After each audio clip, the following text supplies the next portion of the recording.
नमस्कार दोस्तों, स्वागत है आपका हिंदी नॉवल स्टोरी एक्सप्लेनर में, जहां हर कहानी आपको एक नई दुनिया की झलक दिखाती है।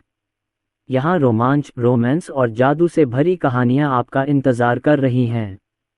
स्टोरी शुरू करने से पहले सबसे आग्रह है कि वीडियो के नीचे कमेंट सेक्शन को लेफ्ट स्वाइप करने के बाद आपको हाइप वीडियो नाम का फीचर दिखेगा। तो जल्दी से वीडियो को हाइप पॉइंट्स देकर हमारा सहयोग करें, ताकि हम आपके लिए और भी नई नई कहानियां ला सकें। और हाँ, वीडियो को लाइक, शेयर और सब्सक्राइब करना बिल्कुल मत भूलिएगा। अध्याय 26। जनरल सेन के जागीर में वापस आने पर उनका चेहरा पूरी तरह से काला पड़ गया था। उन्होंने तुरंत अर्जुन सेन और अन्य लोगों को बुलाया और उस दिन जिन लुवान हॉल में घटी घटनाओं के बारे में बताया। ये जानने पर कि महामहिम ने व्यक्तिगत रूप से उसे उपपत्नी के रूप में महल में प्रवेश करने का आदेश दिया है, द्वितीय बहन का चेहरा तुरंत पीला पड़ गया और उसकी पतली उंगलियां कसकर भींच गईं।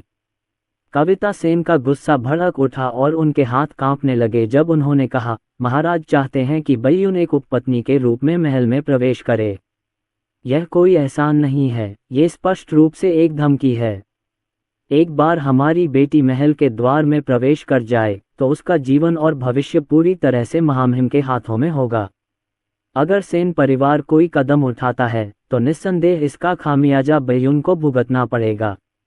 मैं इससे सहमत नहीं हूँ।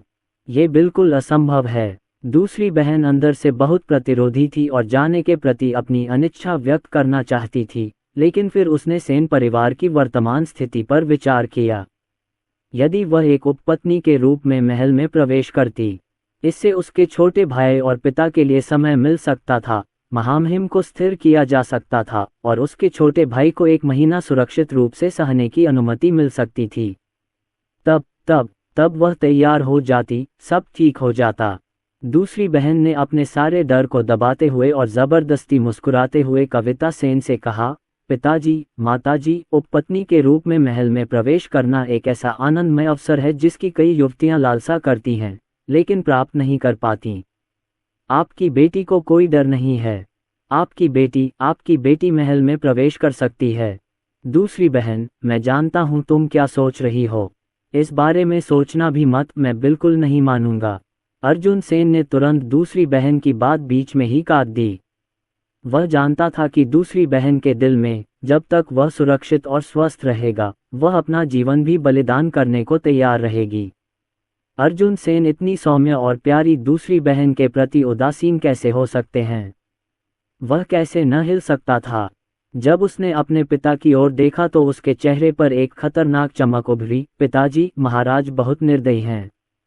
उन्होंने मौखिक रूप से आपको पूर्वी ज़ियोनग्नु को पीछे हटाने के लिए बॉर्डर पास जाने की अनुमति दी थी और आपको अपना पूरा भरोसा दिया था, लेकिन फिर उन्होंने पलटकर मुझे राजधानी में ही रहकर जीवन का आनंद लेने का आदेश दिया और यहाँ तक कि द्वितीय बहन को उपपत्नी की उपाधि भी प्रदान की।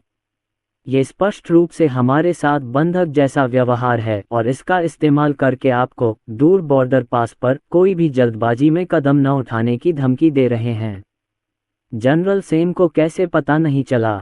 यदि उसके सामने तथ्य न रखे गए होते तो वह कभी विश्वास नहीं करता कि जिस सम्राट ने सिंहासन पर बैठते समय सेन परिवार को 100 वर्षों तक सम्मान देने का वादा किया था, वह इतना क्रूर होगा। कई साल पहले महामहिम एक तुच्छ परिवार वाले एक अप्रिय राजकुमार थे। उनके मातृवंश का कोई प्रभाव या शक्ति नहीं थी और पश्चिमी ज़ियोनग्नु के हाथों सिंहासन के संघर्ष में उनकी मृत्यु लगभग हो गई थी। यदि जनरल सेन ने महामहिम के भागने की रक्षा के लिए जी जान से लड़ाई नहीं लड़ी होती और फिर एक महत्वपूर्ण क्षण में उन्हें सिंहासन पर चढ़ने में मदद नहीं की होती, तो कोई बात नहीं। बीते हुए उपकारों को अब भी कौन याद रखता है? बहुत लंबे समय तक ऊंचे पद पर बैठे रहने पर व्यक्ति को सिर्फ तात्कालिक लाभ के 3 बिंदु ही दिखाई देते हैं। साम्राज्यवादी सत्ता के अधीन क्या एहसान, क्या वफादारी, कुछ भी नहीं है। महाराज, हे महाराज, आप सचमुच निर्दयी और हृदयहीन हैं। अब आपको ड्रैगन की रक्षा में मेरे सेन परिवार की सेवा की कोई परवाह नहीं है। जनरल सेन अपनी कुर्सी पर आत्महीन भाव से बैठे थे। उनकी आंखें निराशा और घृणा से भरी थीं। उन्हें उस समय की अपनी कमजोर निर्णय क्षमता के लिए खुद से नफरत हो रही थी। पिताजी, अब इन बातों पर बात करना बेकार है। अर्जुन सेन ने गंभीरता से कहा, अब सबसे जरूरी बात सेन परिवार को बचाना और हालात को सुधारना है। आप बॉर्डर पास कब जा रहे हैं? जनरल सेन ने अपने हृदय की कड़वाहट और दुख पर काबू पाया और गंभीरता से उत्तर दिया, आपके पिता 3 दिन में तैयार होकर प्रस्थान करेंगे। 3 दिन? क्या उसने बताया कि दूसरी बहन महल में कब प्रवेश करेगी? अर्जुन सेन ने दूसरी बहन की ओर देखा, जो अपने रुमाल को कसकर पकड़े हुए थी, और पूछना जारी रखा, जनरल सेन, उन्होंने सिर्फ इतना कहा था कि मेरे राजधानी छोड़ने के बाद वे बईयून को उपपत्नी के रूप में महल में प्रवेश दिलाएंगे, लेकिन महामहिम का ध्यान स्पष्ट रूप से इस पर नहीं है। बईयून तो बस एक अतिरिक्त सौदेबाजी का जरिया है। मुख्य ध्यान अभी भी आप पर है। आखिरकार आप ही सेन परिवार का भविष्य और आशा हैं। अच्छा, अर्जुन सेन के दिमाग में पहले से ही एक प्रारंभिक योजना थी। उन्होंने तुरंत चिंतित द्वितीय बहन की ओर देखा और निर्देश दिया, चूंकि ध्यान मुझे रखने पर है, तो द्वितीय बहन के मामले में अभी भी एक मौका है। कल लोगों को भेजकर यह खबर फैलाओ कि पिता की वृद्धावस्था और तैनाती के बारे में जानकर द्वितीय बहन चिंतित और व्याकुल हो गईं, गंभीर रूप से बीमार पड़ गईं और बिस्तर पर पड़ गईं, जिससे उन्हें ठीक होने में कम से कम आधा महीना लगेगा। महल में प्रवेश का यह मामला अभी टाला जा सकता है। मुझे नहीं लगता कि महामहिम उन्हें जागीर से जबरदस्ती ले जाने की हद तक जाएंगे। और पिताजी, आपको सीमा दर्रे पर जाकर सेना को इकट्ठा करना चाहिए। दूसरी बहन ने अपने दृढ़ निश्चयी छोटे भाई की ओर देखा, अपना मुंह खोला जैसे कि कुछ कहना चाहती हो, लेकिन फिर कुछ नहीं बोली, केवल कृतज्ञता और उदासी से भरा हृदय महसूस किया। तुम दोनों का क्या हाल है? हालांकि जनरल सेन को अपने बेटे के तुरुप के पत्ते का पता था, फिर भी वह बहुत चिंतित थे। यदि यह कार्रवाई सफल रही तो वे सभी बाधाओं के बावजूद स्थिति को बदल देंगे। यदि यह असफल हो गया तो पूरा परिवार नष्ट हो जाएगा।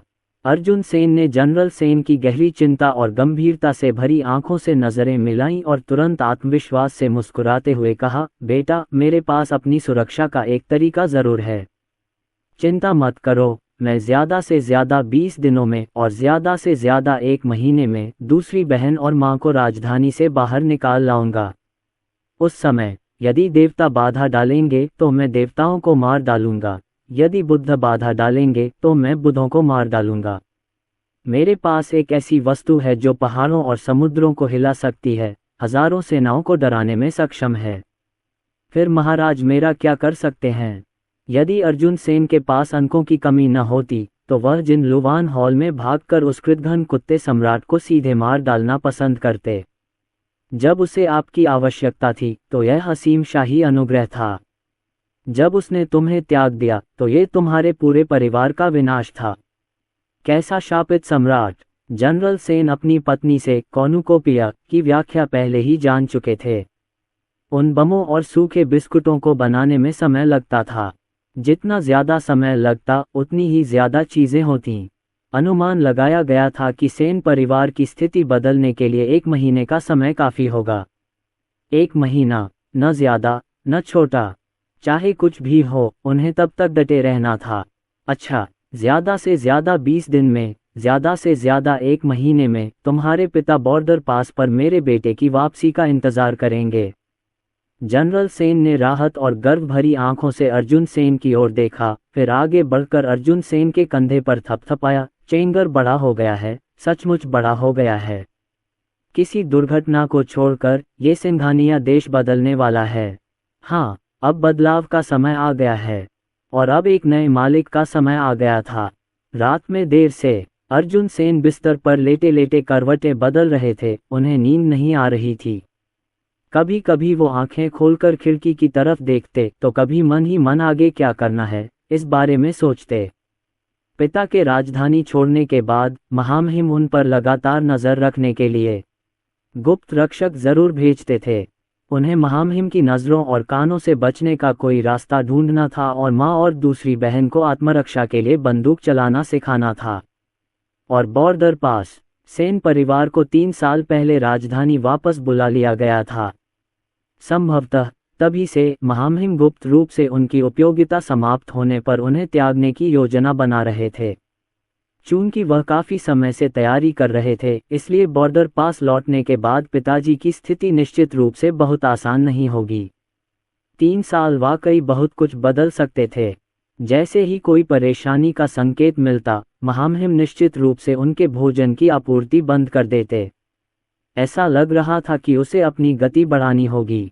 कुछ भी होने से पहले उसे पर्याप्त रसद जुटानी थी ताकि महामहिम को पूरी तरह से चौंका दिया जा सके। क्रेक, अचानक दरवाज़ा खुलने की आवाज़ गूंजी। प्रहार प्रहार। अर्जुन सेन का दिल धड़क उठा। उसने आंखें सिकुड़ी और दरवाजे की तरफ देखा। सचमुच उस दुबली पतली और खूबसूरत आकृति को देख लिया। रात के कपड़े पहने अनन्या चटर्जी ने चुपचाप दरवाजा बंद कर दिया और चांदनी का उपयोग करते हुए धीरे से बिस्तर की ओर चली गईं। अर्जुन सेन की आंखें हल्की सी बंद, मानो सो रही हों। देखने के बाद ही उसने सांस लेने का साहस किया। अर्जुन, मैं तुमसे मिलने आया हूँ। मैं आज रात खास तौर पर इसलिए जल्दी आई क्योंकि मुझे डर था कि तुम्हें फिर से बुरे सपने आएंगे। मुझे ज्यादा देर नहीं करनी चाहिए थी, है ना? अनन्या चटर्जी ने अर्जुन सेन के चेहरे को स्नेह से देखा। उसकी निगाहें उसकी विशेषताओं को ध्यान से देख रही थीं और उसकी हड्डियों में अंकित वह मोह, जुनून और प्यार फिर से उभर आया। उसने अपना पतला, गोरा और नाजुक जैद हाथ बढ़ाकर अर्जुन सेन की अंगुलियों को धीरे से पकड़ लिया। डिंग, एक अंक बढ़ गया। अंक 2, 3, 4 बढ़ गए। अनन्या चटर्जी का सादा फिर भी मनमोहक सुंदर चेहरा अर्जुन सेन के करीब आ गया। वह चुपचाप उसे सोते हुए देख रही थी। उसकी कोमल सांसें उसकी नाक को सहला रही थीं। काफी समय बाद उसने सावधानी से अपने नाजुक शरीर को हिलाया और धीरे से अर्जुन सेन के बगल में लेट गई। फिर उसने उसका दाहिना हाथ उठाया और धीरे से उसे अपनी मुलायम, पतली कमर पर रख दिया। अर्जुन सेन, उसकी कमर, जो इतनी छोटी थी कि एक हाथ से घेरी जा सकती थी, उसकी हथेली में थी। वह उसके कपड़ों के ऊपर से भी उसकी त्वचा की गर्माहट महसूस कर सकता था। उसे यकीन था कि अनन्या चटर्जी की कोर स्ट्रेंथ और लचीलापन लाजवाब होगा, जिससे वह सबसे मुश्किल हरकतों को भी आसानी से संभाल सकती है। रुको, उसके विरुद्ध क्या दबाव था? ये गर्म था, इसमें शरीर की गंध थी और यह उसकी छाती से सटा हुआ था। अर्जुन सेन ने अपने हाथों पर से नियंत्रण लगभग खो दिया। वह सहज रूप से उन्हें उसकी कमर से ऊपर की ओर ले जाना चाहता था। क्या वह उन्हें स्थानांतरित कर सकता था? उन्हें ऊपर ले जाना कोई सज्जनतापूर्ण कार्य नहीं होगा, है न? क्या ये बहुत अनुचित नहीं होगा? अर्जुन, मैं पापा को बताए बिना चुपके से बाहर निकल आई। मुझे देर रात तक वापस जाना है। अनन्या चटर्जी ने अर्जुन सेन की गहरी नींद का फायदा उठाते हुए उसका बड़ा, गर्म हाथ थाम लिया। तुम्हारी हथेली अभी भी गीली है। क्या ये ठंड या गर्मी से है, या यह आपके शरीर के बहुत कमज़ोर होने के कारण है?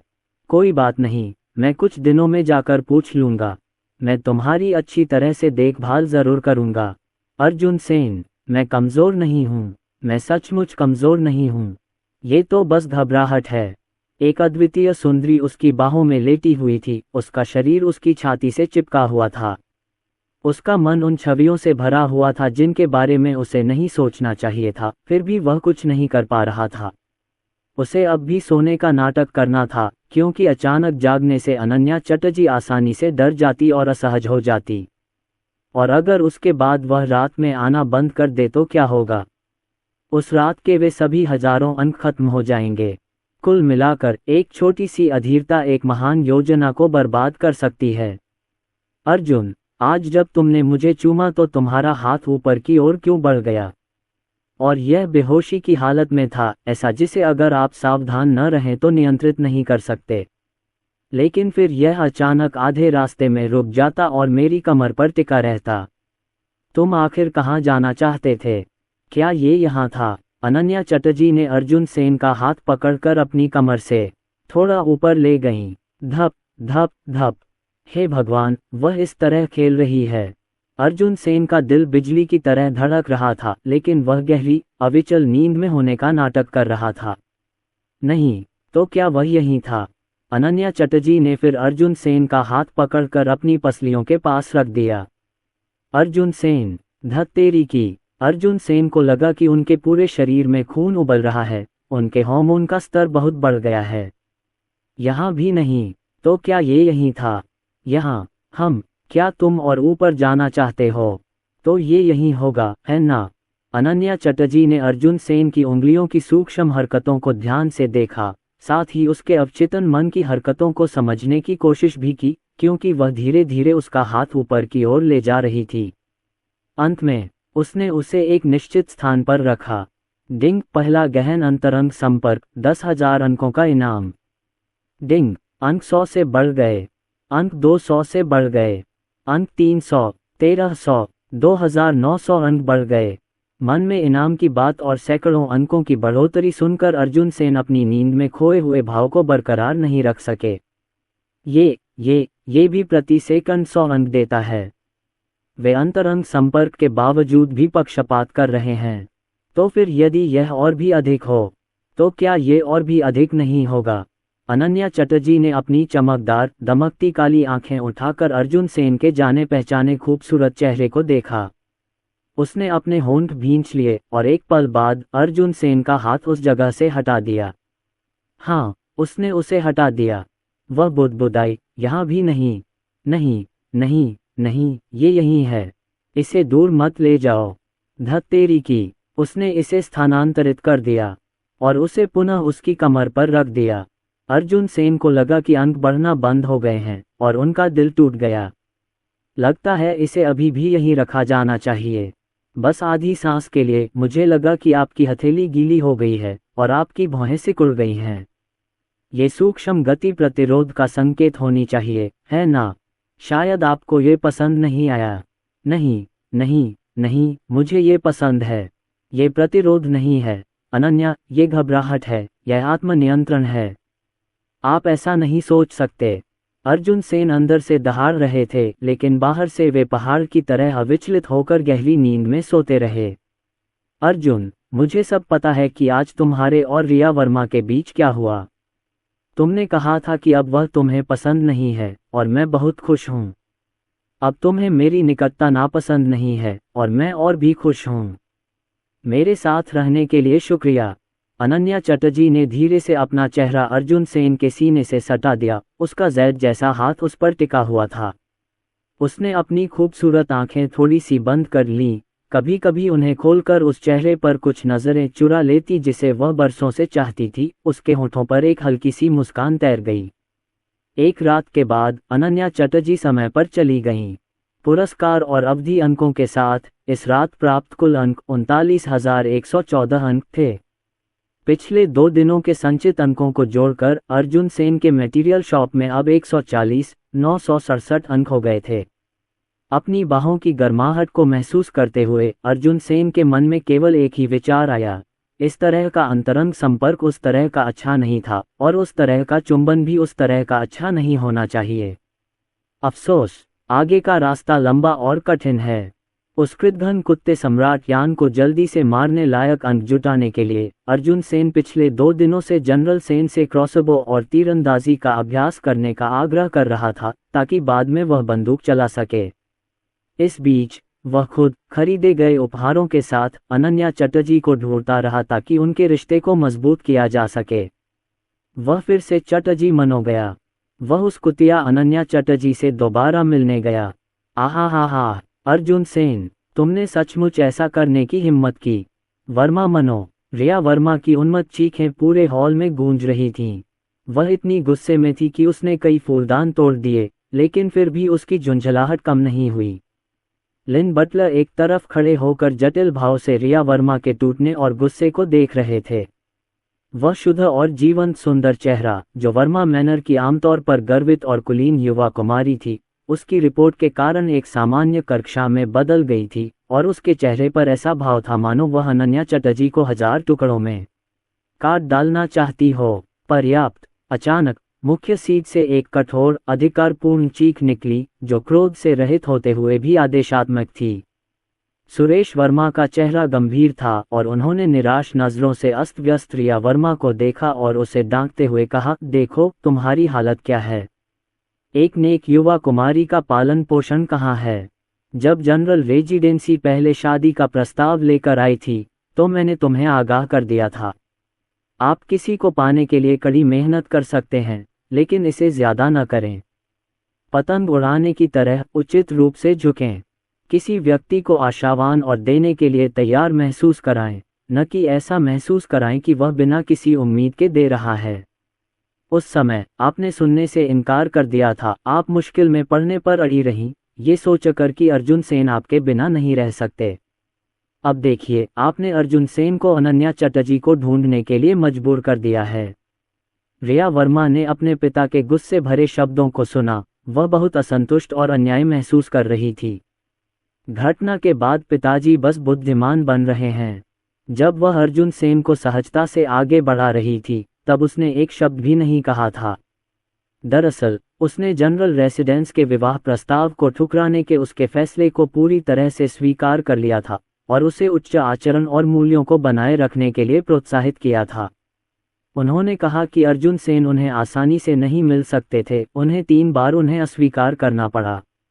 जनरल निवास द्वारा अत्यधिक विनती और प्रार्थना करने तथा अंतहीन कृतज्ञता व्यक्त करने के बाद ही वह अनिच्छा से विवाह के लिए सहमत हो सकी, ताकि राजधानी के सभी कुलीन परिवार उसकी और वर्मा परिवार की ओर आदर की दृष्टि से देखें। लेकिन अब ऐसा लगता है कि उसने अपनी सीमा से अधिक खेल लिया है। अर्जुन सेन अब उन पर कृपालु नहीं है। न केवल वह उसके चरणों में गिड़गिड़ाने से बच रहा है, बल्कि वह अनन्या चटर्जी के पास भी वापस चला गया है।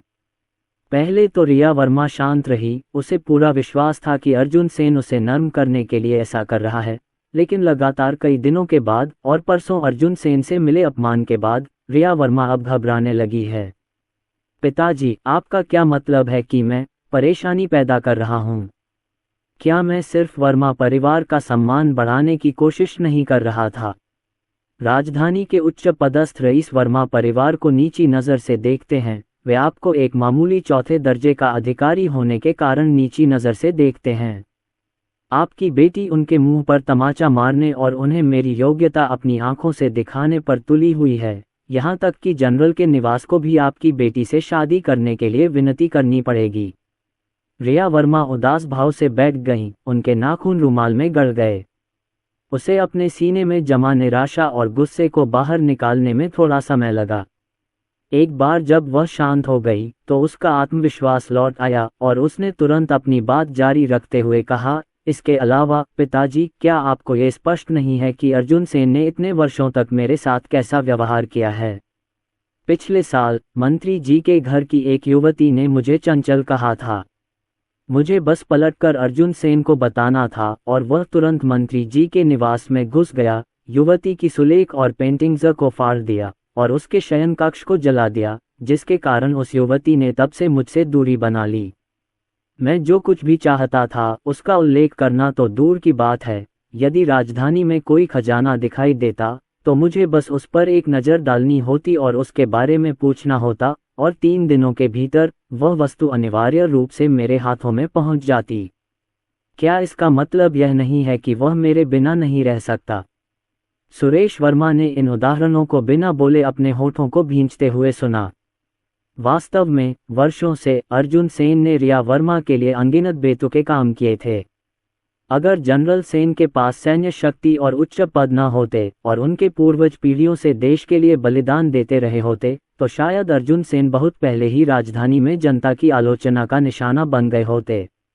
ऐसी प्रतिष्ठित और प्रमुख पारिवारिक पृष्ठभूमि, और उन्होंने रिया वर्मा को उज्ज्वल चंद्रमा की तरह ऊंचा कर दिया था। उन्होंने अपनी ईमानदारी भी बनाए रखी और उनकी कोई रखेल नहीं थी। राजधानी की कौन सी युवती इससे प्रभावित नहीं होगी? किसी राजकुमार से शादी करने से प्रतिष्ठा तो बढ़ सकती है, लेकिन भविष्य में उत्तराधिकार के संघर्ष में बलि का बकरा बनने की चिंता भी रहेगी।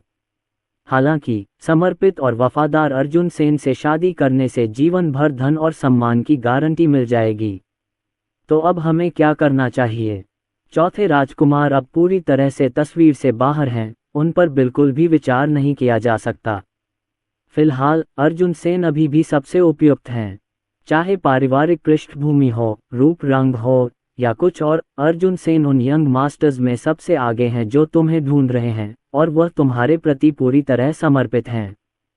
सुरेश वर्मा ने एक पल सोचा, फिर गंभीर भाव से सलाह दी, बेटी, तुम अर्जुन सेन के प्रति अपना रुख नर्म क्यों नहीं कर लेती?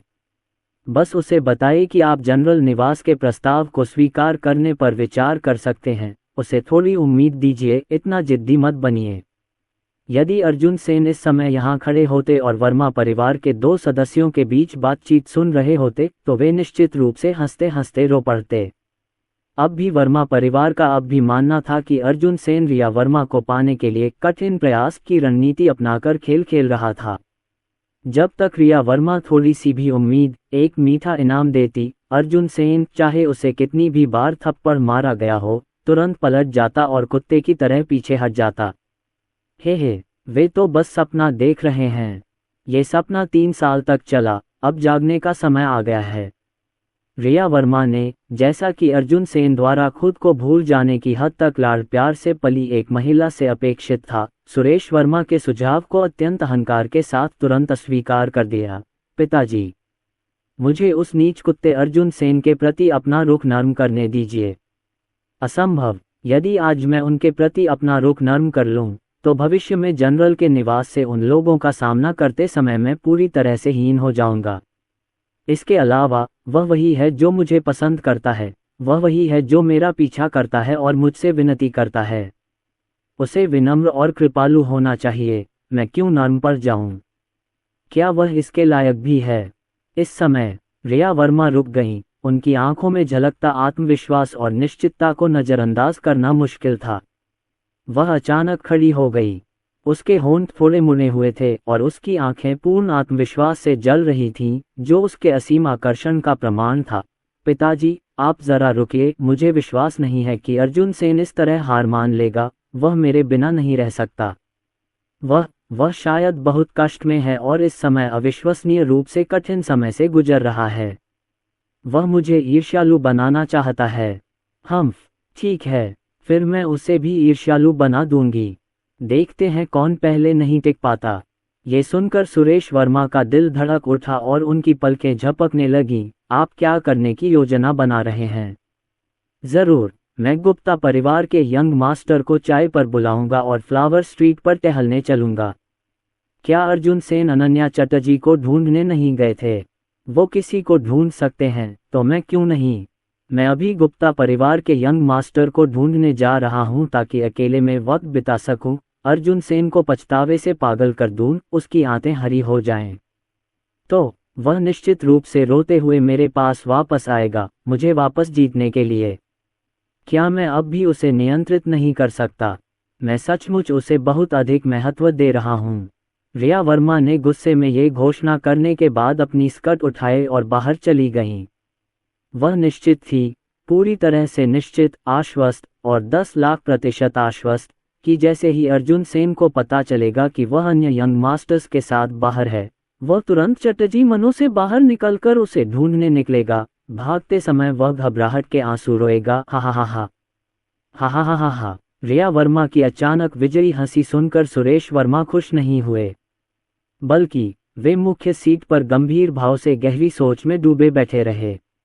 बहुत समय बाद सुरेश वर्मा ने भौहें सिकुड़ी और बगल में बैठे बटले की तरफ देखा। कुछ सोचने के बाद उन्होंने फिर पूछा, युवानफांग, तुम्हारा क्या ख्याल है?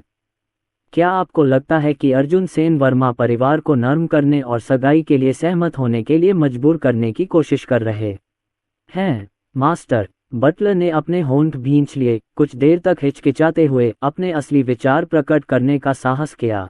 अतीत में युवा मास्टर सेन ने सचमुच नखरे दिखाए हैं, लेकिन हर बार यह एक दिन से ज्यादा नहीं चलता था। अब तो 4-5 दिन हो गए हैं। हाँ, 4 या 5 दिन हो गए हैं। अर्जुन सेन न सिर्फ महंगे तोहफे लेकर माफी मांगने नहीं आए, बल्कि वो अनन्या चटर्जी से भी अक्सर मिलने आ रहे हैं। क्या ये सचमुच सिर्फ एक गुस्सा है? ये देखते हुए कि जनरल सेन को एक बार फिर सम्राट का अत्यधिक समर्थन प्राप्त है और वह दुश्मनों को पीछे हटाने और योग्यता प्राप्त करने के लिए बॉर्डर पास की ओर जाने वाले हैं। अगली बार जब जनरल सेन राजधानी में लौटेंगे तो संभवतः उन्हें मार्क्विस या यहाँ तक कि एक राजा के रूप में प्रतिष्ठित किया जाएगा। ऐसी पारिवारिक पृष्ठभूमि ऐसी चीज नहीं है जिसकी आकांक्षा वर्मा परिवार जैसे छोटे परिवार के लिए योग्य हो।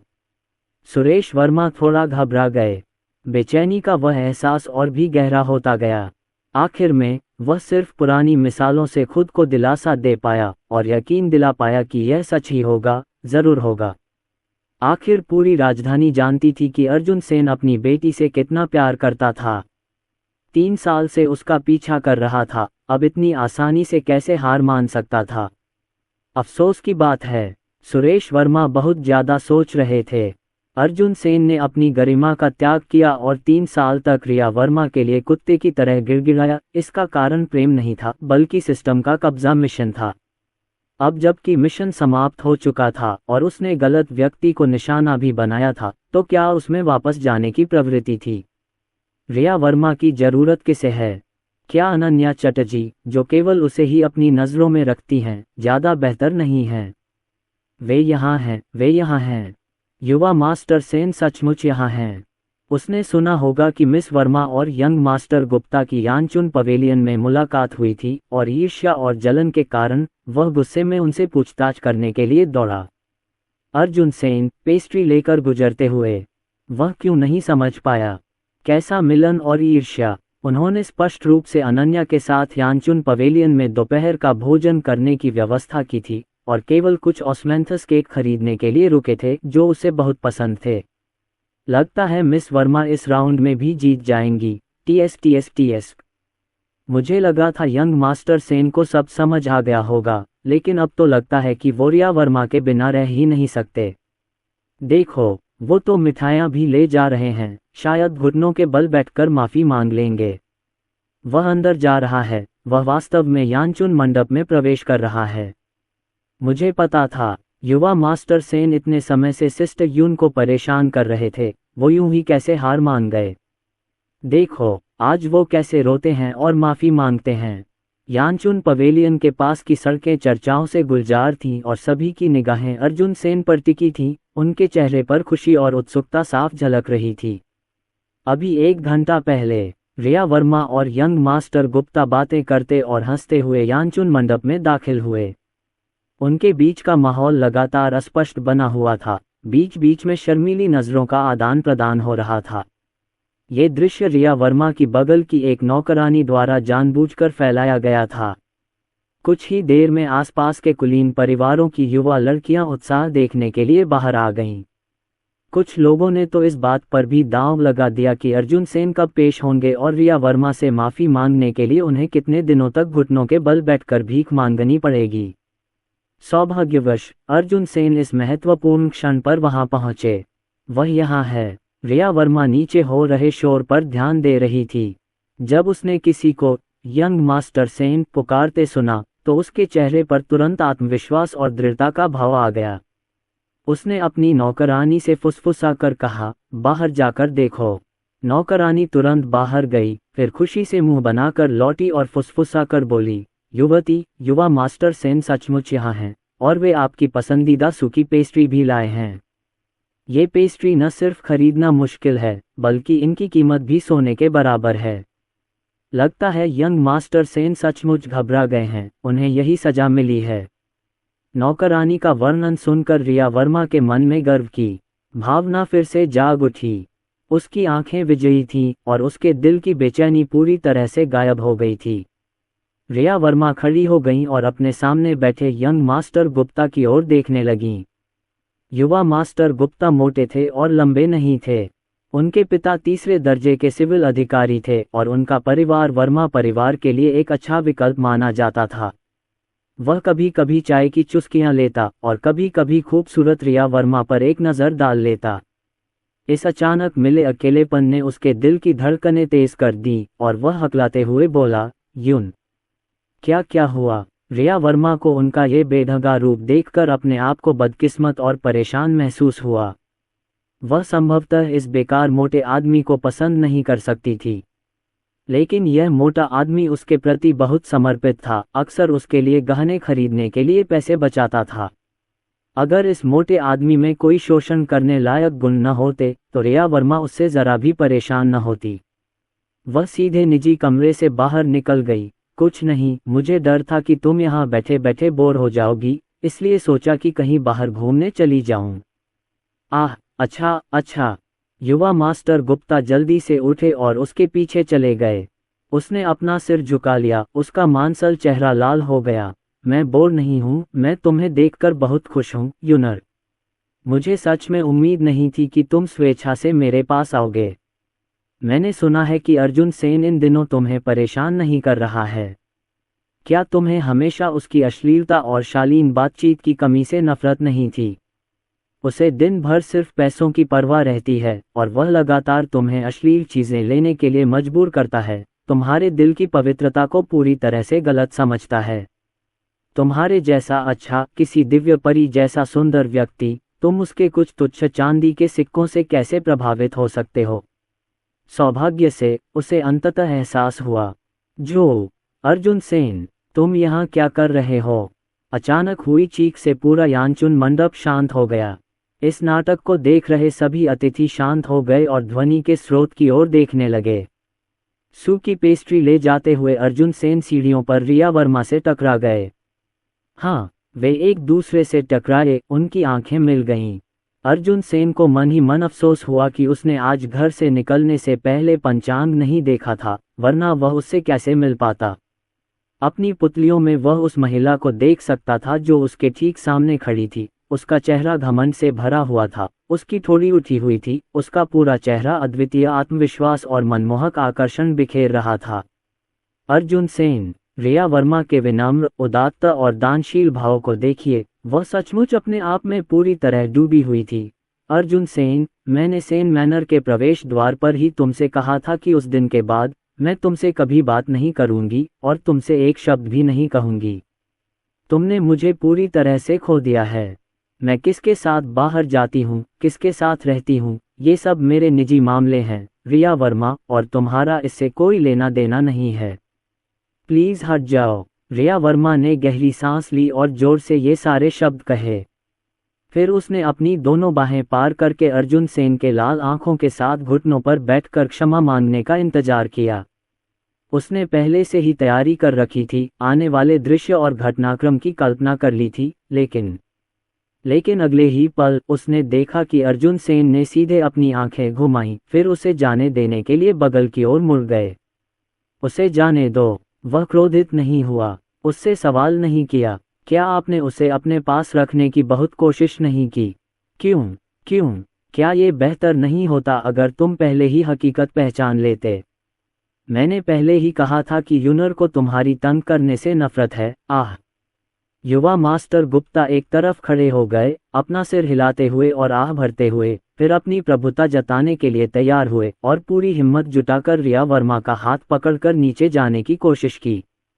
रिया वर्मा तुरंत एक कदम पीछे हट गईं और यंग मास्टर गुप्ता की ओर अप्रसन्नता से देखने लगीं। फिर वह अर्जुन सेन को घूरती रही और ऊंची आवाज में बोली, मानो डर रही हो कि वहां मौजूद बाकी लोग सुन न लें, अर्जुन सेन, मैं तुम्हारी बेतुकी बातों से सचमुच तंग आ चुकी हूँ। मुझे उन बेकार के रत्नों से नफरत है, मुझे चांदी से नफरत है, लेकिन तुम मुझे उन्हें लेने पर मजबूर कर रहे हो। मैंने उन्हें आपकी इच्छानुसार स्वीकार कर लिया और फिर आपने अफवाह फैला दी कि मैंने आपके प्यार का प्रतीक स्वीकार कर लिया है और मुझे आपसे शादी करने के लिए मजबूर किया। आखिरकार तुमने मुझे जलाने और नर्म करने के लिए हर संभव कोशिश की। अब जब तुमने सुना है कि मैं यंग मास्टर गुप्ता के साथ बाहर गई थी, तो तुम मेरा रास्ता रोकने, मेरी जिंदगी में दखल देने के लिए यहाँ दौड़े चले आए। तुम बहुत परेशान करने वाले हो, तुम्हें पता है। मैंने तुमसे दूर रहने का फैसला कर लिया है और मैं तुम्हें कभी माफ नहीं करूंगी, चाहे तुम मेरे लिए कुछ भी करो, यह असंभव है, समझे? उसने इतनी बेरहम बातें कही थीं, तो कोई न कोई प्रतिक्रिया तो होगी ही, है न? रिया वर्मा ने अर्जुन सेन के चेहरे को गौर से देखा। सचमुच एक प्रतिक्रिया हुई। उसने देखा कि वह धीरे से अपना सिर उठा रहा है, उसकी अजीब और जटिल निगाहें रिया वर्मा के चेहरे पर पड़ रही हैं, और उसने सहमति में सिर हिलाते हुए कहा, समझ गई, मुझे पता है कि तुम इन व्यर्थ की अश्लील बातों से घृणा करती हो, इसलिए मैंने अपने नौकरों से एक सूची तैयार करवा ली है। जल्दी मत करो मिस वर्मा, मुझे उम्मीद है कि इन 2 दिनों में बही खाता तैयार हो जाएगा और फिर मैं आपके वर्मा मैनर जाकर उन सभी अश्लील चीज़ों को हटा दूंगा जिनसे पैसों की बदबू आ रही है। जहां तक यंग मास्टर गुप्ता का सवाल है, अर्जुन सेन ने उस गोल मटोल नौजवान की तरफ देखा जिसने रिया वर्मा को बचाने के लिए अपनी बाहें फैला रखी थीं, और हंसते हुए बोला, चिंता मत करो, मैं इस किस्म से मुकाबला नहीं करूंगा। तुम, इस सड़े हुए मांस के टुकड़े, इसे खाने दो। माफ कीजिए, मुझे ऊपर जाना है। अर्जुन सेन के उदासीन रवैये ने रिया वर्मा की गरिमा और विवेक को गहरी चोट पहुंचाई। उसे ऐसा महसूस हुआ जैसे उस पर बिजली गिर गई हो। वह अर्जुन सेन के चेहरे और उसकी आंखों को घूर रही थी। वह उनमें वे भावनाएं देखना चाहती थी जो वह चाहती थी, लेकिन दुर्भाग्य से वहां कोई भावनाएं नहीं थीं। अर्जुन सेन की निगाहें शांत और स्थिर थीं, उनमें न तो खुशी दिख रही थी, न ही गुस्सा, और न ही उसके लिए प्यार या चिंता का कोई निशान था। ऐसा लग रहा था जैसे अब वह उसके लिए प्रासंगिक नहीं थी, पहले से ही एक महत्वहीन अजनबी थी। उसने ऐसा कैसे किया? वह उदासीन कैसे हो सकता है? यानचुन मंडप में मौजूद दर्शक भी ऐसे दृश्य के लिए तैयार नहीं थे। वे सभी फुसफुसाने लगे, और यंग मास्टर सेन वास्तव में हार नहीं मान सकते थे। ये शब्द रिया वर्मा के कानों तक पहुंचे, जिससे वह पूरी तरह टूट गईं। वह अचानक अर्जुन सेन के सामने खड़ी हो गई, अपने हाथ फैला दिए, और क्रोधित और व्यथित होकर दोहराया, अर्जुन सेन, मैंने कहा था कि मैं तुमसे दूर रहूंगा, क्या तुम समझते नहीं? अर्जुन सेन ने सिर हिलाया, मैं समझ गया, तुम मुझसे दूर रहोगी, और फिर, तो क्या? तो मैं अब तुम्हें माफ नहीं करूंगी। बेवकूफ! रिया वर्मा ने अपने होंठ काटे और उसकी आंखों में धीरे धीरे धुंध छा गई। अपने चारों ओर इतनी सारी निगाहों से घिरे होने और फिर अर्जुन सेन का अपने प्रति उदासीन रवैया देखकर रिया वर्मा ने पहली बार अपने आत्मसम्मान को कुचला हुआ महसूस किया, तथा एक अवर्णनीय बेचैनी और असमानता की भावना का अनुभव किया। उसकी निगाहें जिद्दी थीं और उसने अपने आंसू रोक लिए, यह उम्मीद करते हुए कि वह अर्जुन सेन के चेहरे पर पीड़ा और भय का भाव देख सकेगी। लेकिन अभी भी कुछ नहीं, न सिर्फ कुछ नहीं, बल्कि अर्जुन सेन दिन दहाड़े इतने सारे लोगों के सामने जोर से हंस पड़े। उफ़! ठीक है, तुम मुझे माफ नहीं करोगे। तो क्या? तो तुम क्या कहना चाह रहे हो? तुम बेवजह दिखावा करने के लिए मेरे पास दौड़ी आई और उन घटिया शब्दों को चिल्लाने लगी। तुम्हें इससे क्या हासिल होने की उम्मीद है? क्या तुम मुझे रोते हुए और तुम्हारे रुकने की भीख मांगते हुए देखना चाहते हो? क्या तुम चाहते हो कि मैं तुम पर लाड़ प्यार करती रहूं, तुम्हें लाड़ प्यार करती रहूं और कुत्ते की तरह तुम्हारी तरफ दुम हिलाती रहूं? और फिर आखिर में कहो कि मैं बदतमीज हूं और मुझे शान और शौकत समझ नहीं आती, मुझे सिर्फ पैसे देना आता है, तुम्हारे दिल की पवित्रता और बड़प्पन समझ नहीं आता। इन दो छोटे वाक्यों ने रिया वर्मा के दिल पर गहरा असर डाला। इनसे रिया वर्मा का चेहरा पीला पड़ गया और उसके होंठ हल्के से कांपने लगे। अर्जुन सेन को गुस्से और सदमे से देखते हुए उसे लगा जैसे दुनिया का सबसे बड़ा अपमान सहना पड़ा हो। अर्जुन सेन के मुंह से ऐसे शब्द कैसे निकल सकते थे? एक ऐसे आदमी के मुंह से जो उससे इतना प्यार करता था कि वह खुद को उससे मुक्त नहीं कर सका, क्योंकि उसके साथ बहुत अन्याय हुआ था। रिया वर्मा की आंखों से अचानक आंसू बहने लगे। यानचुन मंडप में बैठे दर्शकों ने भी चुपचाप अपना मुंह बंद कर लिया और रिया वर्मा की ओर उनकी निगाहें धीरे धीरे अस्वीकृतिपूर्ण हो गईं। अर्जुन सेन ने रिया वर्मा को ऊपर से नीचे तक देखा, उसकी आंखों में एक अवर्णनीय तिरस्कार और घृणा थी। तुम सच में एक कुतिया हो। पूरी राजधानी में शायद ही कोई ऐसा होगा जो तुम्हारी बराबरी कर सके, है ना? एक तरफ आप इशारा करते हैं कि आपको कीमती उपहार चाहिए, दूसरी तरफ आप अपनी पवित्रता और कुलीनता का दिखावा करते हैं, और फिर अपनी छोटी छोटी बहनों के सामने अपनी शान दिखाते हैं। अंत में मैं आपको तब तक ऊपर उठाता हूं जब तक आप उड़ नहीं जाते। मैं दर्द सहता हूं, आप अद्भुत हैं। युवा गुरु, मैं आपके स्तर तक नहीं पहुंच सकता और मैंने हार मान ली है, फिर भी आप यहां ध्यान आकर्षित करने आते हैं। तुम जैसे पाखंडी से मिलकर मैंने सचमुच बहुत बड़ी गलती कर दी। यहाँ चिल्लाना बंद करो, मुझे अभी तुम्हें देखकर ही घिन आ रही है। पटुई! ये शब्द अर्जुन सेन के दिल में बहुत दिनों से दबे हुए थे। वह पहले भी जोर से गाली देना चाहता था, लेकिन मिशन की खातिर, इनाम की खातिर, वह बस इसे दबा सकता था और सह सकता था। हर रात वह तकलीफ सहता, दीवार से टकराने को तरसता, फिर भी दिन में उसे खुश रहना पड़ता और रिया वर्मा की खुशामद जारी रखनी पड़ती। वह सचमुच उन 3 वर्षों से तंग आ चुका था जब उसे कुत्ते से भी अधिक दयनीय जीवन जीना पड़ा था। अर्जुन सेन ने अपना हाथ उठाया और रिया वर्मा की नाजुक खूबसूरती पर जरा भी दया किए बिना उसे जोर से धक्का दे दिया।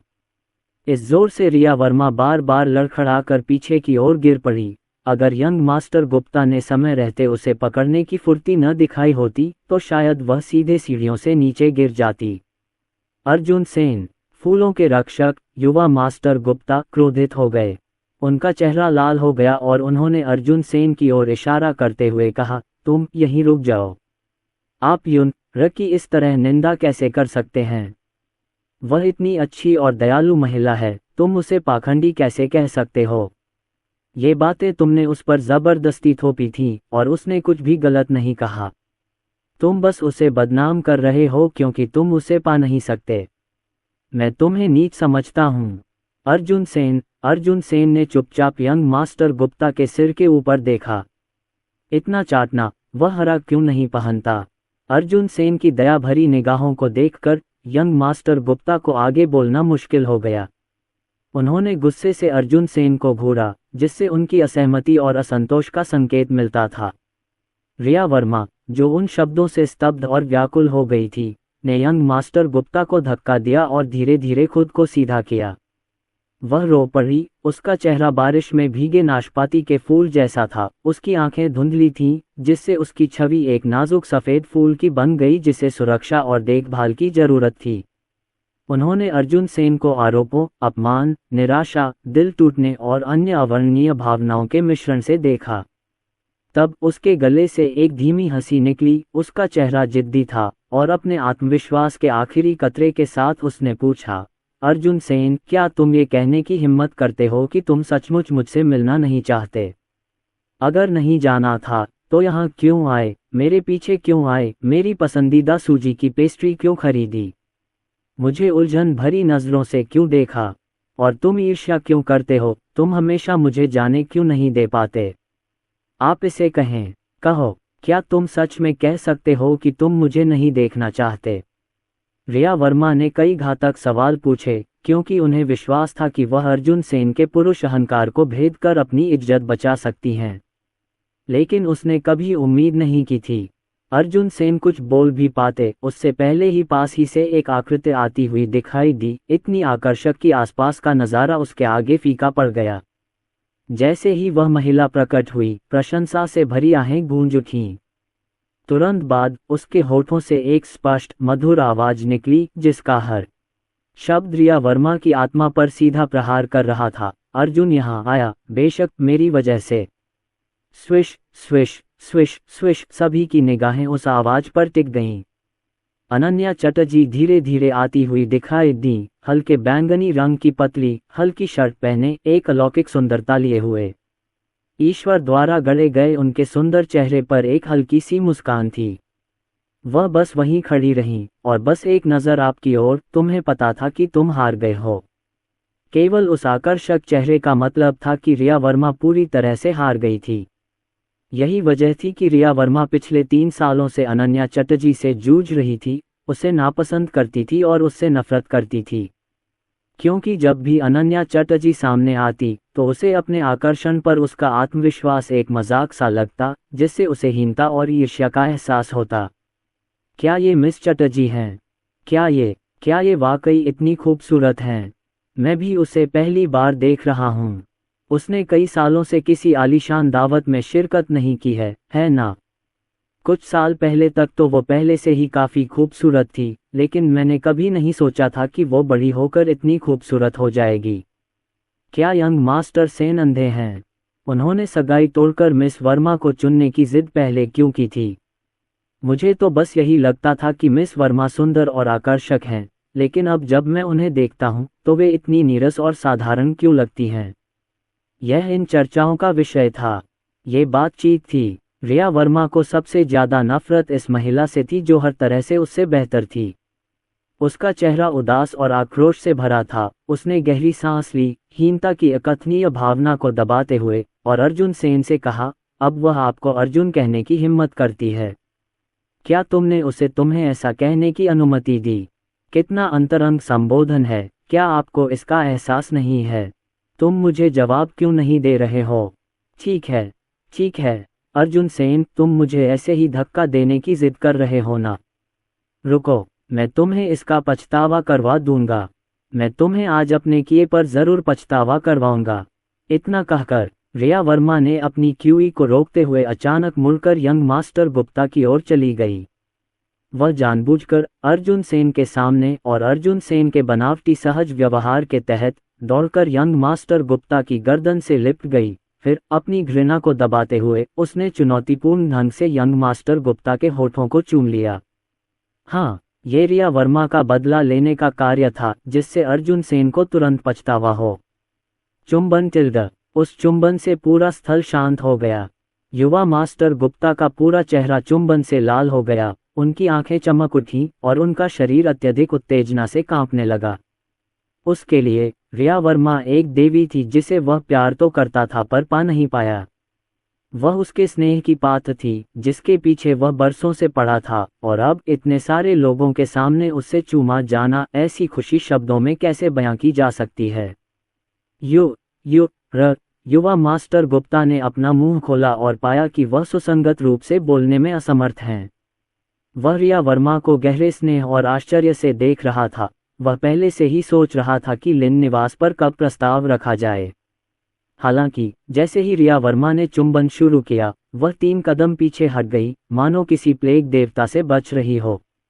तब उसने गुस्से से अपने होंठ पोंछे, उसकी आंखों में आंसू भर आए और उसने क्रोध और जिद से अर्जुन सेन की ओर देखा। व्यंग्यात्मक लहजे में कहा, क्या तुमने देखा? क्या तुमने साफ साफ देखा? ये तुम्हारे मुझे मजबूर करने का नतीजा है। क्या तुम संतुष्ट हो, युवा मास्टर सेन? युवा मास्टर सेन भावशून्य रहे। वह सचमुच रिया वर्मा की विचार प्रक्रिया को समझ नहीं सका। अगर वह उससे बदला लेना चाहती थी तो उसे लेना चाहिए, लेकिन बदला लेने का उसका तरीका किसी अन्य पुरुष को चूमना था। बहुत अच्छा, सबक सीखा, मैंने देखा। अर्जुन सेन ने सहमति में सिर हिलाया, फिर अनन्या चटर्जी की ओर देखने लगे। जैसे ही रिया वर्मा के होठों पर विजयी मुस्कान उभरी, उसकी आंखें अनन्या चटर्जी को उत्तेजक ढंग से घूरने लगीं और वह अर्जुन सेन के खेद भरे भाव का आनंद लेने के लिए तैयार हुई। उसके होठों पर अभी अभी आई प्रतिशोध भरी मुस्कान अचानक जम गई। उसने क्या देखा? वहां उपस्थित सभी लोगों ने क्या देखा? हिस, देखो! अर्जुन सेन ने सीधे अनन्या चटर्जी की पतली कमर पर हाथ रखा और रिया वर्मा के सामने एक गहरा चुंबन शुरू कर दिया जो दर्जनों सेकंड तक चला। डिंग! अंक 100 से बढ़ गए। अंक 200, 400, 400 बढ़ गए। उन दर्जनों सेकंडों के दौरान रिया वर्मा को लगा जैसे उनकी दुनिया ढह गई हो। प्रारंभिक सदमे और घबराहट से लेकर उसके दिमाग द्वारा तुरंत प्रतिक्रिया न देने तक, अंततः वह विस्फारित आंखों से देखती रही तथा अविश्वास से इस दृश्य को स्पष्ट रूप से देखती रही। सैकड़ों अवर्णनीय भावनाएं उसके मन में उमड़ पड़ीं, जिससे रिया वर्मा का शरीर शिथिल हो गया। उसका कोमल शरीर थोड़ा कांपने लगा। इस दृश्य को स्वीकार करने में असमर्थ, उसका मन एक शून्य और अस्त व्यस्त स्थिति में बदल गया। लंबे चुंबन के बाद अर्जुन सेन ने स्नेह से सूजी की पेस्ट्री अनन्या चटर्जी के हाथ में दी, फिर उसका मुलायम जैद जैसा हाथ थाम लिया और जाने से पहले रिया वर्मा पर व्यंग्यात्मक नजर डाली। मिस वर्मा, क्या आपने देखा? क्या आपने साफ साफ देखा? मुझे जलाने के लिए मुश्किलें मोल लेने की बात सोचना बंद करो। मुझे तुम्हारे साथ रहने की जरूरत नहीं है और मैं तुम्हारे बिना मर भी नहीं सकती।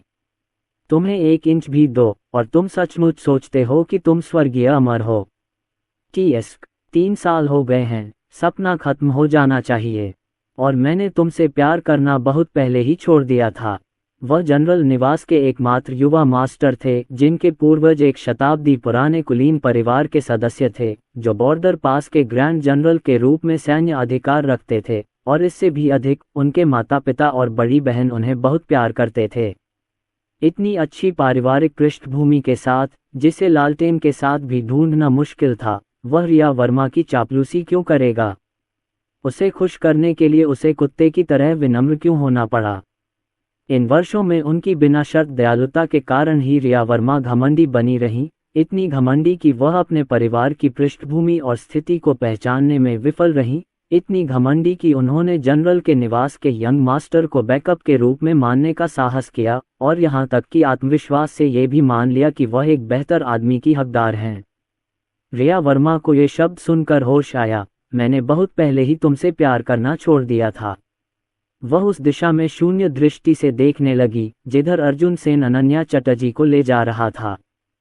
फुश, शायद पीछे से आती निगाहों को भांपकर अनन्या चटर्जी अचानक पीछे मुड़ी और रिया वर्मा को देखते हुए उनकी आंखों में मुस्कान आ गई। वह उत्तेजक और घमंडी नजर मानो उससे कह रही थी, मूर्ख, अर्जुन अब तुम्हें नहीं चाहता। अब से वह मेरा है। रिया वर्मा के सिर पर ईर्ष्या और क्रोध की लहर दौड़ गई। अंततः उसे एहसास हुआ कि उसने सचमुच बहुत ज्यादा खेल खेला है।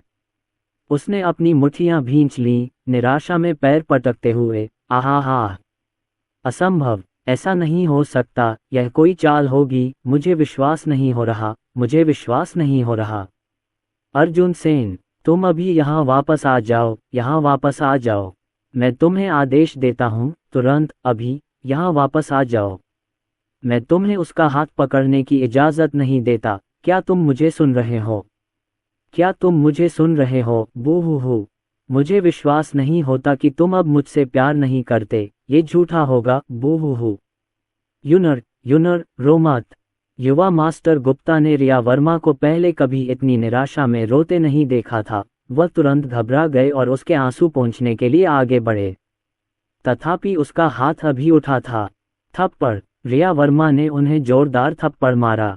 उसके चेहरे पर उदासी और अनिच्छा थी। उसने दांत पीसते हुए यंग मास्टर गुप्ता को नाराजगी से घूरा, उन्हें दूर धकेला और फिर आंसुओं से सने चेहरे को ढांकते हुए यानचुन मंडप से बाहर भाग गई। बाहर निकलो, बाहर निकलो। ये सब तुम्हारी गलती है। जब मैं तुम्हें देखती हूँ तो मुझे घिन आती है। बूहू, तुम मुझसे इस तरह बदला कैसे ले सकते हो? अर्जुन सेन, तुम्हें इसका पछतावा होगा। मैं कसम खाता हूँ कि तुम्हें इसका पछतावा होगा। मैं तुम्हें फिर कभी माफ नहीं करूँगा, फिर कभी नहीं। घटनाओं के इस नाटकीय मोड़ को राजधानी के प्रमुख कुलीन परिवारों ने स्पष्ट रूप से देखा। लगभग सभी लोगों ने शुरुआत का तो अनुमान लगाया था, लेकिन अंत का नहीं। जब अर्जुन सेन ने रिया वर्मा को स्वेच्छा से किसी अन्य पुरुष को चूमते देखा तो उसने न केवल कोई दर्द या खेद नहीं दिखाया, बल्कि इसके बजाय रिया वर्मा के सामने उसने प्रतिशोध में एक अन्य महिला को चूम लिया। ये सचमुच आश्चर्यजनक समाचार था। एक क्षण के लिए तो वहां उपस्थित सभी लोग यह नहीं बता पाए कि क्या अर्जुन सेन सचमुच दृढ़ निश्चयी और जागृत हो गए थे, या फिर वे रिया वर्मा को उसकी सच्ची भावनाओं को पहचानने के लिए मजबूर करने के लिए इस तरीके का प्रयोग कर रहे थे। आखिरकार उन 3 वर्षों में अर्जुन सेन इतना जुनूनी हो गया था, इतना जुनूनी कि उसने रिया वर्मा को अपने जीवन से भी अधिक महत्व दिया। हा, क्या ये सच है? क्या छोटे भतीजे जोऊ ने सचमुच रिया वर्मा को रुलाया था? हा। रिया वर्मा ने यंग मास्टर गुप्ता को उनके सामने किस किया और उन्होंने उस औरत के सामने अनन्या को किस किया। हा, अच्छा। लगता है वो वाकई जाग गए हैं और अब उस औरत रिया वर्मा के लिए अनन्या को नुकसान नहीं पहुंचाएंगे। चटर्जी के पिता, जो अपने निवास पर थे, ये समाचार सुनकर ताली बजाकर खूब हंसे, यहाँ तक कि उनकी आंखों से खुशी के आंसू भी छलक पड़े। वह इतने खुश हुए कि उन्होंने अर्जुन सेन को संबोधित करने का अपना तरीका भी बदल दिया। जिस समय अर्जुन सेन मूर्खतापूर्ण व्यवहार कर रहे थे, चटर्जी के पिता ने अनन्या चटर्जी को बार बार वास्तविकता का सामना करने और अर्जुन सेन के साथ अपनी सगाई तोड़ने की सलाह दी थी। उसने गुप्त रूप से उसे अन्य राजकुमारों के साथ मिलाने की भी कोशिश की थी, लेकिन अनन्या चटर्जी ने न केवल कोई रुचि नहीं दिखाई, बल्कि यह भी घोषणा की कि वह इस जीवन में अर्जुन सेन के अलावा किसी और से शादी नहीं करेगी, और यदि वह फिर से उसके और अर्जुन सेन के मामलों में हस्तक्षेप करता है तो वह अपने बाल काट लेगी और भिक्षुणी बन जाएगी। चटर्जी के पिता को सचमुच समझ नहीं आया कि उनकी बेटी अर्जुन सेन के प्रति इतनी समर्पित क्यों थी। अर्जुन सेन के राजधानी लौटने से पहले वे हमेशा बॉर्डर पास में ही रहते थे। बचपन में उनकी मुलाकातें उंगलियों पर गिनी जा सकती हैं, तो अनन्या उनके प्रति इतनी समर्पित कैसे हो सकती थी? मालिक। अचानक बटलर गंभीर भाव से अध्ययन कक्ष में आया। उसके हाथ में एक गुप्त पत्र था। क्राउन प्रिंस के निवास से आपके लिए एक गुप्त पत्र। Crown Prince. चटर्जी के पिता ने ये दो शब्द सुनते ही अपनी मुस्कुराहट पर काबू पा लिया, अचानक उठ खड़े हुए और गुप्त पत्र ले लिया। मैं समझता हूँ, आप वापस जा सकते हैं। युवराज दिवंगत महारानी के सबसे बड़े वैध पुत्र थे। चूंकि सम्राट हर्षवर्धन सिंघानिया उत्तराधिकार के लिए संघर्ष कर चुके थे, इसलिए उन्हें अपने ही पुत्रों द्वारा एक दूसरे की हत्या का विचार नापसंद था। सम्राट यान की प्राथमिकताओं का पालन करते हुए युवराज ने सौम्य और परिष्कृत होने का दिखावा किया, न कि सत्ता के लिए होड़ करने वाला, परोपकारी और दुनिया के लिए चिंतित होने का। हालांकि उनके शिक्षक के रूप में चटर्जी के पिता बहुत अच्छी तरह से जानते थे, युवराज दिखने में जितने सज्जन और दयालु थे उतने नहीं थे, वे हृदय से अत्यंत धूर्त और निर्दयी थे। क्राउन प्रिंस मुझे गुप्त पत्र क्यों भेजेंगे? क्या कुछ बड़ा हो सकता है? चटर्जी के पिता के दिल में एक बुरा ख्याल आया और उन्होंने तुरंत गुप्त पत्र खोल दिया। उसी क्षण चटर्जी फादर के चेहरे पर अचानक शब्दों की एक श्रृंखला उभर आई, जिससे उनका चेहरा पीला पड़ गया। क्राउन प्रिंस, आज मैंने सुना कि जूनियर सिस्टर और जनरल सेन के बेटे यानचुन पवेलियन में मिले और उनका व्यवहार बहुत अंतरंग था, मानो वे अपनी सगाई को फिर से शुरू करना चाहते हों। मेरे शिक्षक की मुझ पर की गई दयालुता के प्रति कृतज्ञता के कारण, तथा यह विचार करते हुए कि जूनियर सिस्टर और मैं बचपन से साथ साथ पढ़ते रहे हैं और हमारे बीच गहरा स्नेह है, मैं ये गुप्त पत्र लिख रहा हूँ, तथा आशा करता हूँ कि मेरे शिक्षक जनरल निवास के साथ किए गए अनुबंध पर पुनर्विचार करेंगे। पूरब में बाघ है और पश्चिम में भेड़िया। जब बाघ सो जाता है और भेड़िया भाग जाता है, तो क्या गधे को मारने का यही दिन नहीं होता? क्या मेरे शिक्षक मेरे गहन अर्थ को समझते हैं? पूर्व में एक बाघ है और पश्चिम में एक भेड़िया है। वर्तमान में पूर्व में हून सीमा दर्रे के बाहर पराजित हैं, केवल उथली जांच करने का साहस कर रहे हैं और गहराई से आक्रमण करने का साहस नहीं कर रहे हैं, क्योंकि वे सिंघानिया देश की सेना की अद्वितीय शक्ति से भयभीत हैं। जहां तक पश्चिम में हूनों का प्रश्न है, कुछ वर्ष पहले जनरल सेन ने उन्हें खदेड़ दिया था, जिसमें उन्हें भारी क्षति हुई थी, तथा अब वे कम समय में उबर नहीं सकते। इस समय जनरल सेन का क्या उपयोग है? चटर्जी के पिता की उंगलियां कसकर भींच ली गईं, उनका शरीर नरम पड़ गया और वे कुर्सी पर गिर पड़े। उन्होंने गुप्त पत्र पर चेतावनी के प्रत्येक शब्द को देखा और अचानक जनरल सेन की बात याद आई कि वे कल बॉर्डर पास पर जाकर दुश्मन को पीछे हटाएंगे, संभवतः। धमाका, सब खत्म हो गया। चटर्जी के पिता के होंठ हल्के से कांपने लगे और उनकी उंगलियां भींचने से सफेद हो गईं। सम्राट हर्षवर्धन की हालिया अतार्किक हरकतों को इस गुप्त पत्र से जोड़ते हुए चटर्जी पिता सब कुछ समझ गए। महाराज, महामहिम जनरल सेन को हमेशा के लिए बॉर्डर पास पर ही रखना चाहते हैं। नहीं, सिर्फ उन्हें ही नहीं, महाराज हमेशा निर्दयी रहे हैं और भविष्य की परेशानियों को दूर करते हैं। यदि वह उस समय निर्दयी न होता तो ये सिंहासन, एक अप्रिय राजकुमार, उसके पास न आता। सेन परिवार संभवतः एक बड़ी आपदा का सामना कर रहा है। क्या यही वजह है कि अर्जुन सेन ने अचानक रिया वर्मा को छोड़ दिया और मेरी बेटी की तरफ मुड़ गए? वह सेन परिवार को बचाने के लिए अदालत में चटर्जी परिवार के प्रभाव का इस्तेमाल करना चाहते हैं। चटर्जी पिता एक क्षण के लिए बेचैन हो गए और उनके मन में तरह तरह के अराजक विचार कौंधने लगे। तभी एक नौकर ने खबर दी कि अनन्या चटर्जी हवेली में वापस आ गई है।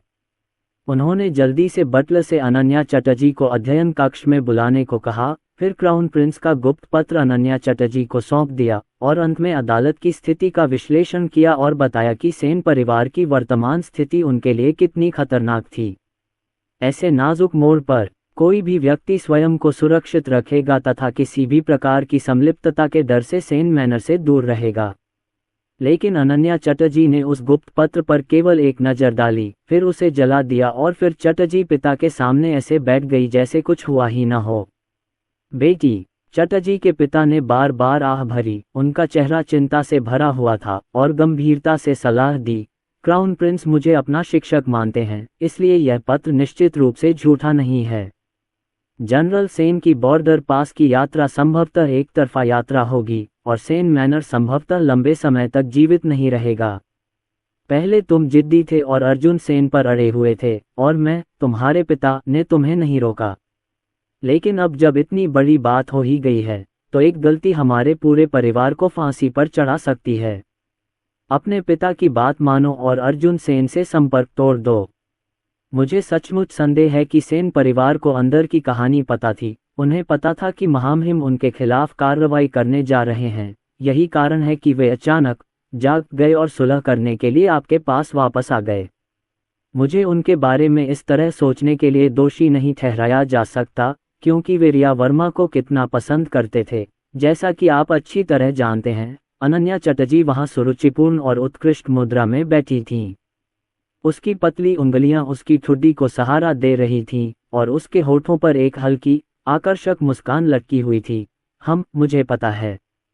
यह अच्छी बात है कि तुम्हें पता है, इसलिए मैं, तुम्हारे पिता, अब तुम्हारे लिए एक पत्र लिखूंगा। जल्दी से। अनन्या चटर्जी ने शांति से सिर हिलाया। जल्दी से अर्जुन से सगाई कर लो। अच्छा, अब बस, क्या कहा तुमने? सगाई? बेटी, जानती हो क्या कह रही हो? अनन्या चटर्जी ने अपनी गहरी आंखें उठाईं, अपने आश्चर्यचकित पिता की ओर देखा और शांति से कहा, मैं स्वाभाविक रूप से जानती हूं कि मैं क्या कह रही हूं, और मैं ये भी जानती हूं कि आप किस बात को लेकर चिंतित हैं। पिताजी को डर है कि अगर मैं अर्जुन के करीब आ गया तो जब सम्राट हर्षवर्धन सेन परिवार के खिलाफ कार्रवाई करेंगे तो ये हमारे चटर्जी मनों को फंसा देगा, जिससे हमारे चटर्जी मनों को सेन परिवार के लिए मार झेलनी पड़ेगी। यही कारण है कि आप चाहते हैं कि मैं अर्जुन से दूरी बनाए रखूं, है ना? ये सही है, चटर्जी के पिता ने चिंतित होकर कहा। यह अच्छी बात है कि तुम समझ गए।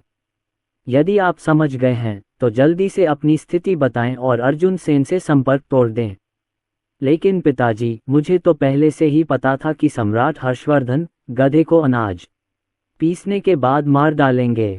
अनन्या चटर्जी ने हल्के से पलकें झपकाईं और एक वाक्य कहा, जिसे सुनकर चटर्जी पिताजी स्तब्ध और अवाक रह गए। चटर्जी के पिता पूरी तरह से हैरान थे। तुम्हें पहले से ही पता था? हाँ, चौथे राजकुमार ने मुझे बताया। अनन्या चटर्जी की आंखों में लाल रंग की ठंडक चमकी, फिर जल्दी ही गायब हो गई। वह मासूमियत और हानिरहितता से मुस्कुराते हुए बोली, मुझे इसके बारे में 3 या 4 दिन पहले पता चला। तुम्हें पता था और फिर भी तुम अर्जुन सेन के इतने करीब हो गए। क्या तुम जीने से थक गए हो? क्या तुम्हें लगता है कि चटर्जी परिवार साम्राज्यवादी ताकत का विरोध कर सकता है? क्या तुम्हें पता है कि अर्जुन सेन शायद इसलिए? मुझे पता है, हो सकता है वह हो। क्या इससे कोई फर्क पड़ता है? अनन्या चटर्जी ने अपना सिर थोड़ा झुकाया। उसकी साफ काली और सफ़ेद आंखें चटर्जी पिता की ओर देख रही थीं।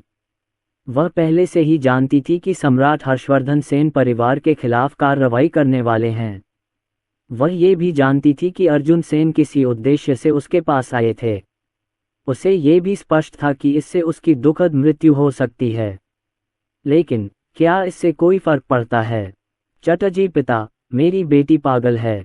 पिता। अनन्या चटर्जी खड़ी हुई, धीरे से अपनी स्कर्ट थपथपाए और धीरे से एक निर्विवाद और अप्रतिरोधक स्वर में कहा, मुझे परवाह नहीं है कि मेरे पास आने का उनका उद्देश्य क्या है। मैं इसे खुशी से स्वीकार करूंगी। मैं तैयार हूं। चाहे वह मुझे नुकसान पहुंचाए, मुझे फंसाए या मेरा इस्तेमाल करे, इससे कोई फर्क नहीं पड़ता। महत्वपूर्ण बात यह है कि वह मेरे लिए प्रयास करने को तैयार है।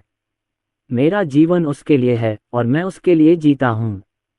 आप उसे मेरा जीवन मान सकते हैं, उसके बिना मैं जीवित नहीं रह सकता। तो कल सेन मैनर में जाकर शादी का प्रस्ताव रखो।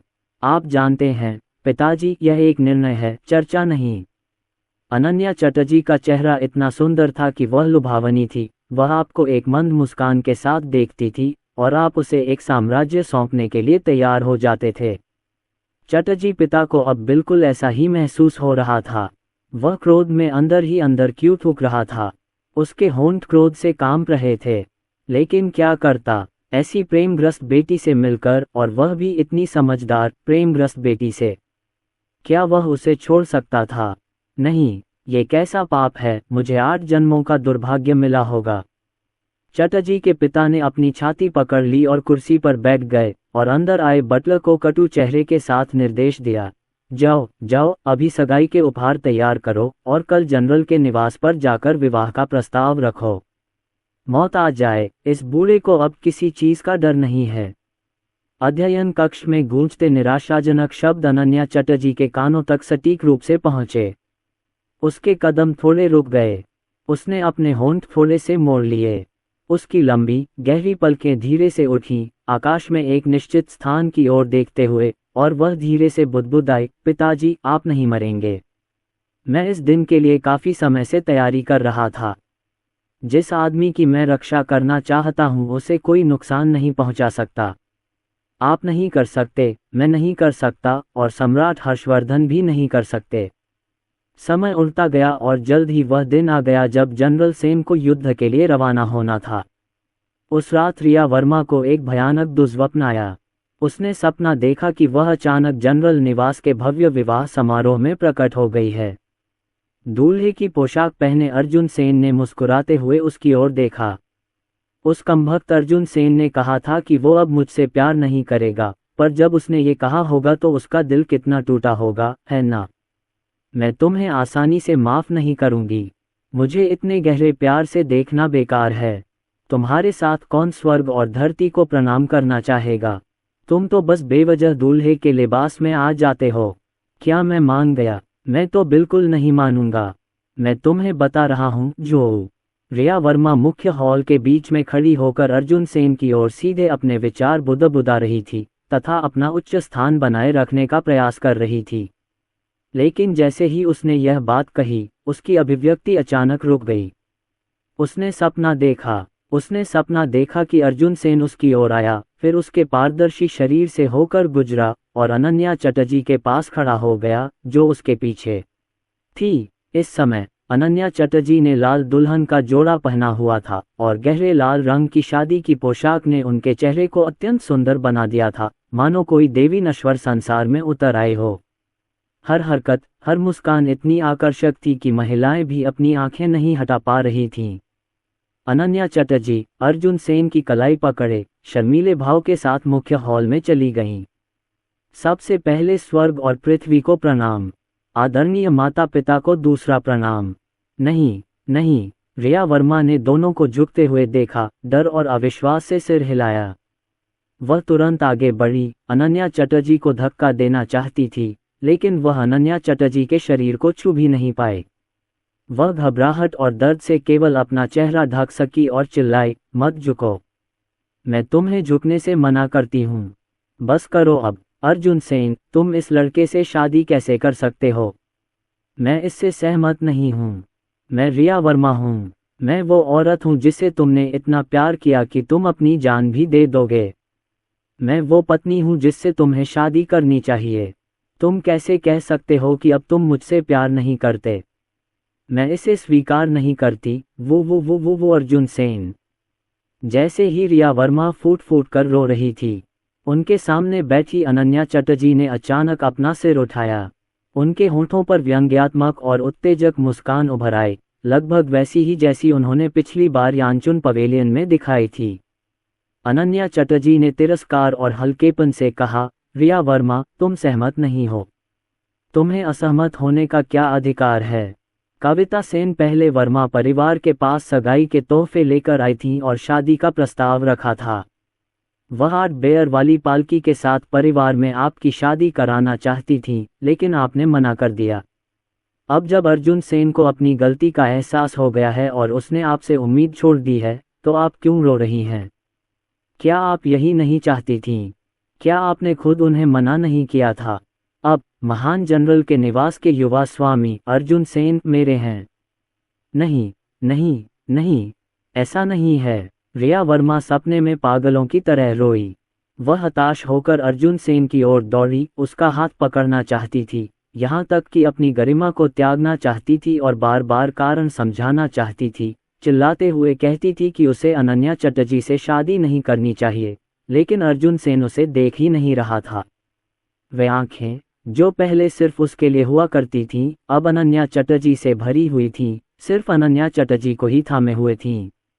ये कैसे हो सकता है?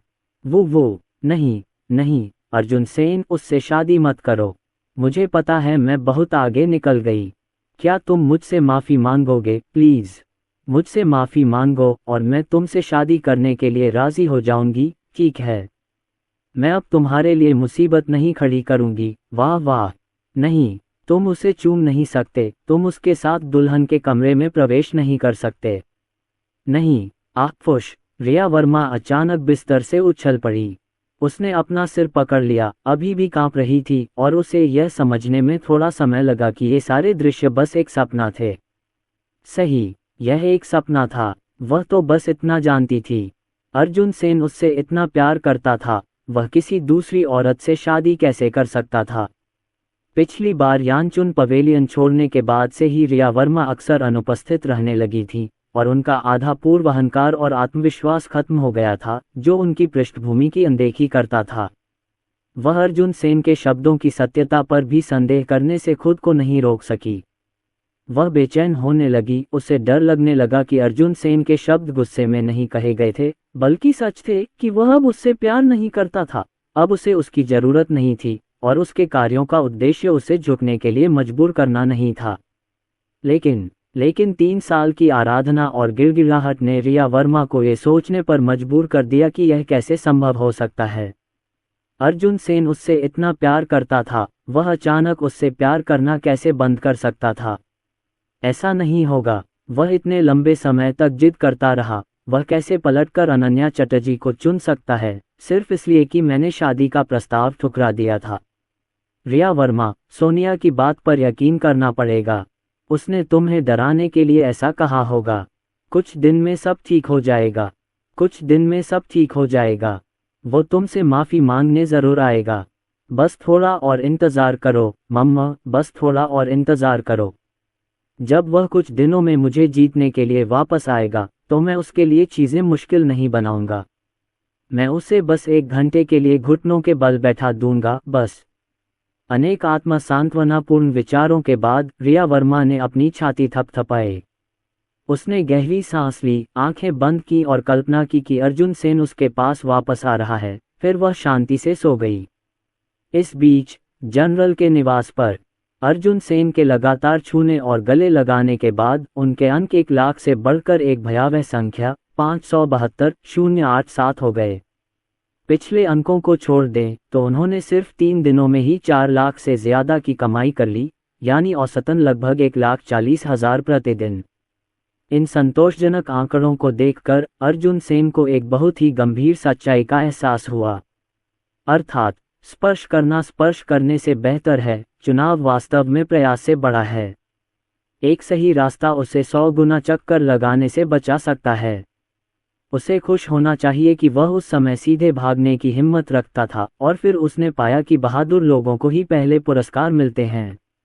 अंकों का भंडार खोलो। 2 प्राथमिक हैंडगन और 1087 गोलियों के बदले में। डिंग। विनिमय सफल। 2087 अंक काटे गए। 20 प्राथमिक हैंड ग्रेनेड के बदले में। डिंग। एक्सचेंज सफल। 20,000 अंक काटे गए।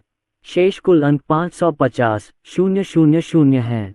अर्जुन सेन कुछ हद तक जुनूनी प्रवृत्ति के थे। बचे हुए पॉइंट्स खर्च करने के बाद उन्होंने स्टोर से सामान पैक किया और फिर स्टडी रूम का दरवाज़ा खटखटाया। जनरल सेन प्रस्थान के लिए तैयार थे। उन्होंने पहले से ही कवच पहन रखा था और उनके पास उनका भाला भी था। वह अपने 1 दर्जन वफादार अधीनस्थों के साथ कविता सेन को विदाई दे रहे थे।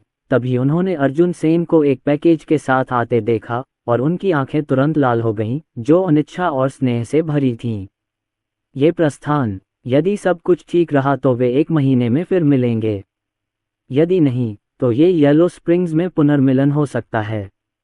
जनरल सेन ने अपने हृदय में उमड़ते हुए असंख्य भावों को दबा लिया, अपने आंसुओं को रोक लिया और मुस्कुराते हुए अर्जुन के कंधे पर थपथपाते हुए कहा, अर्जुन, तुम्हारे पिता जा रहे हैं।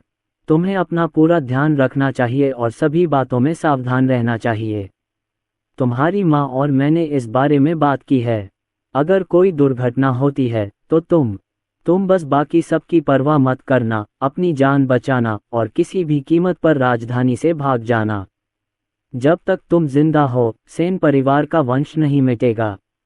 जनरल सेन कुछ देर रुके, फिर अंततः बोले, और चटर्जी परिवार की शादी के बारे में। अनन्या अच्छी बच्ची है, पर अभी तो खास वक्त है। जब मामला शांत हो जाए तो सब बातें करते हैं। क्या हुआ अगर संक्षेप में, चलो उसे कोई नुकसान न पहुंचाएं। अर्जुन सेन को सब कुछ समझ आ गया। हालांकि उन्होंने कहा कि भविष्य में वे एक परिवार बनेंगे और वे लंबे समय से अनन्या चटर्जी को अपनी भावी पत्नी मानते थे, लेकिन उन्होंने अभी तक शादी का प्रस्ताव नहीं रखा था। सबसे पहले उन्हें डर था कि अगर चटर्जी परिवार को पता चल गया कि सम्राट हर्षवर्धन सिंघानिया सेन परिवार को नष्ट करने का इरादा रखते हैं, तो वे सगाई के लिए सहमत नहीं होंगे। दूसरा, वह नहीं चाहते थे कि अनन्या चटर्जी को ठोस आधार मिलने से पहले उनके लिए चिंता और कष्ट सहना पड़े। पिताजी, मुझे पता है। अर्जुन सेन भावुक हो गए। उन्होंने अपने हाथ में पकड़ा थैला अपने पिता को थमा दिया। पिछले कुछ दिनों में मैंने तुम्हें जो तीरंदाजी और क्रॉसबो की ट्रेनिंग करवाई थी, वह कैसी रही? सब कुछ अंदर है और मैंने तुम्हें पहले भी इनका इस्तेमाल करना सिखाया था। राजधानी जासूसों से भरी है और आपके बेटे ने बहुत अधिक जासूसों को रखने की हिम्मत नहीं की, क्योंकि उसे डर था कि इससे ध्यान आकर्षित होगा। इनकी सुरक्षा के साथ कुछ हजार आदमियों की घेराबंदी कोई समस्या नहीं होनी चाहिए। तुम्हें अपना ध्यान रखना होगा, मेरा इंतजार करना होगा। जब समय आएगा, मैं माँ और दूसरी बहन को लेकर तुम्हें ढूंढने आऊंगा। जनरल सेन ने बार बार सिर हिलाया, उनकी आंखें भर आईं। उन्होंने दर्जनों कैटी वजन का थैला अपनी पीठ पर रखा और अर्जुन सेन के कंधे पर जोर से थपथपाया। वह कुछ और निर्देश देना चाहता था, लेकिन उसने अपने होंठ हिलाए और पाया कि वह नहीं जानता था कि क्या कहे। अर्जुन बड़ा हो गया था, वह अपने पैरों पर खड़ा हो सकता था। वह सेन परिवार की स्थिति बदलने के लिए 3 साल तक अपमान सहना भी जानता था। उसने सचमुच उन्हें गौरवान्वित किया। लोगों के एक बड़े समूह ने उन्हें जनरल निवास के प्रवेश द्वार तक भव्यता से विदा किया। दूसरी बहन ने विशेष रूप से एक चमकदार लाल पोशाक पहनी थी। उसके होंठ पाउडर से सफ़ेद हो गए थे।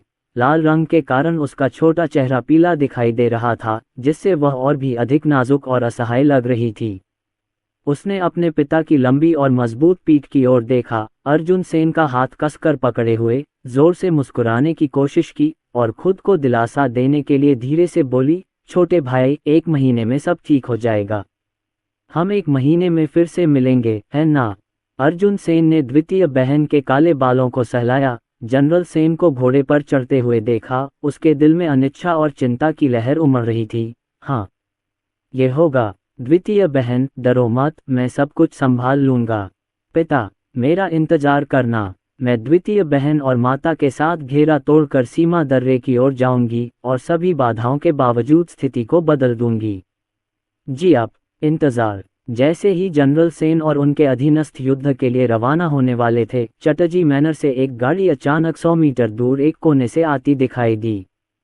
चटर्जी फादर ने सबसे तेज गति से जनरल सेन और अन्य लोगों को गाड़ी से उतरते हुए रोक दिया।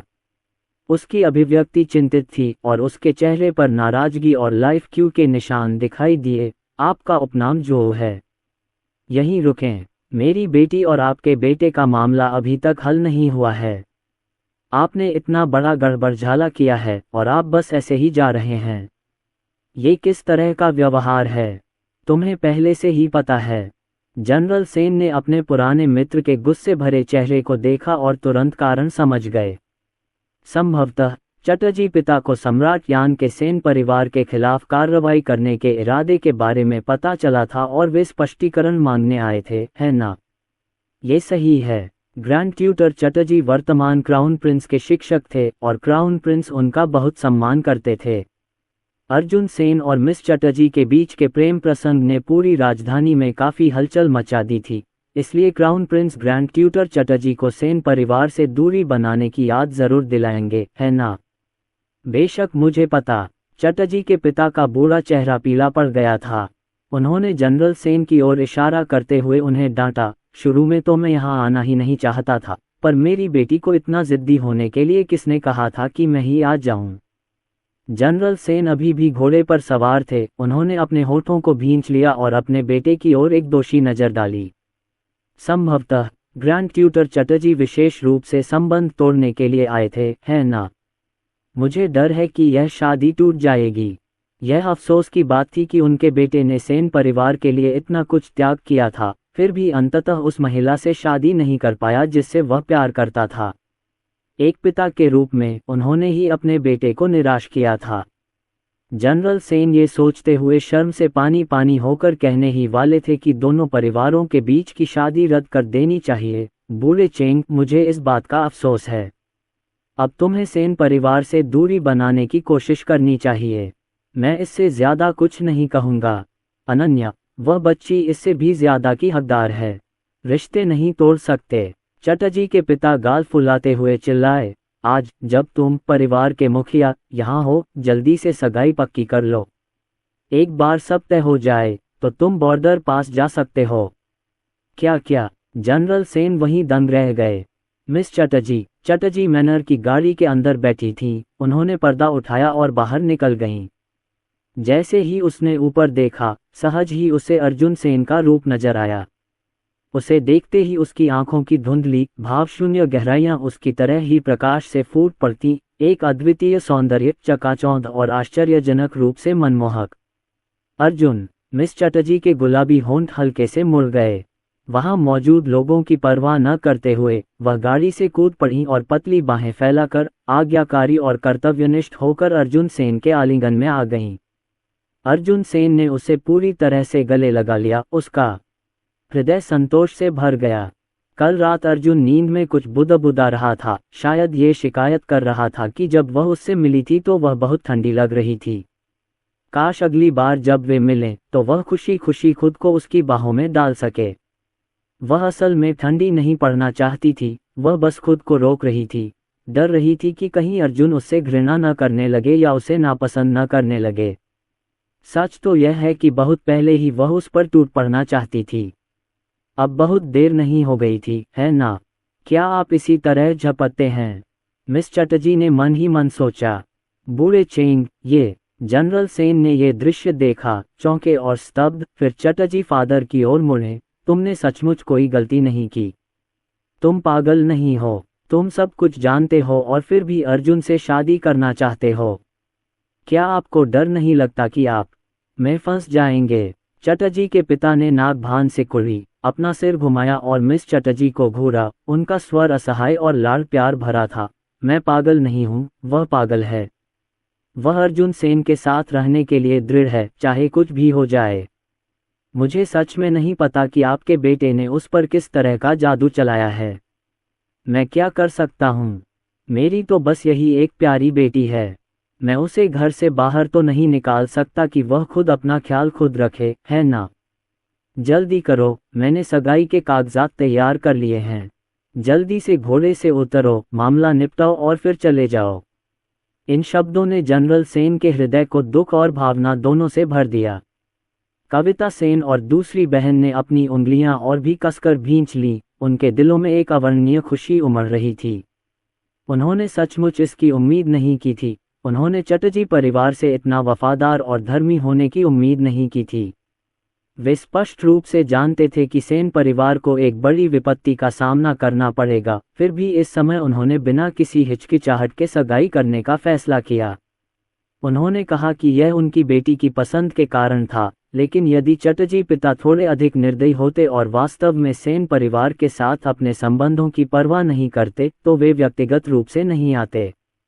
क्योंकि इस यात्रा ने पूरे चटर्जी मनों में हर किसी के जीवन को दांव पर लगा दिया था। दोनों परिवारों को पुनः द्वार में प्रवेश करते हुए देखना। छाया में छिपे शाही गुप्त रक्षकों ने ये सब देखा, मुँहें चढ़ाई और एक दूसरे से फुसफुसाए, क्या आपने सुना कि ग्रैंड ट्यूटर चटर्जी ने क्या कहा? उसके होंठों की हरकत से ऐसा लग रहा था कि यह सगाई का मामला है। गुप्त रक्षकों के नेता ने व्यंग्य किया, अरे, इस समय सेन परिवार से सगाई हो रही है।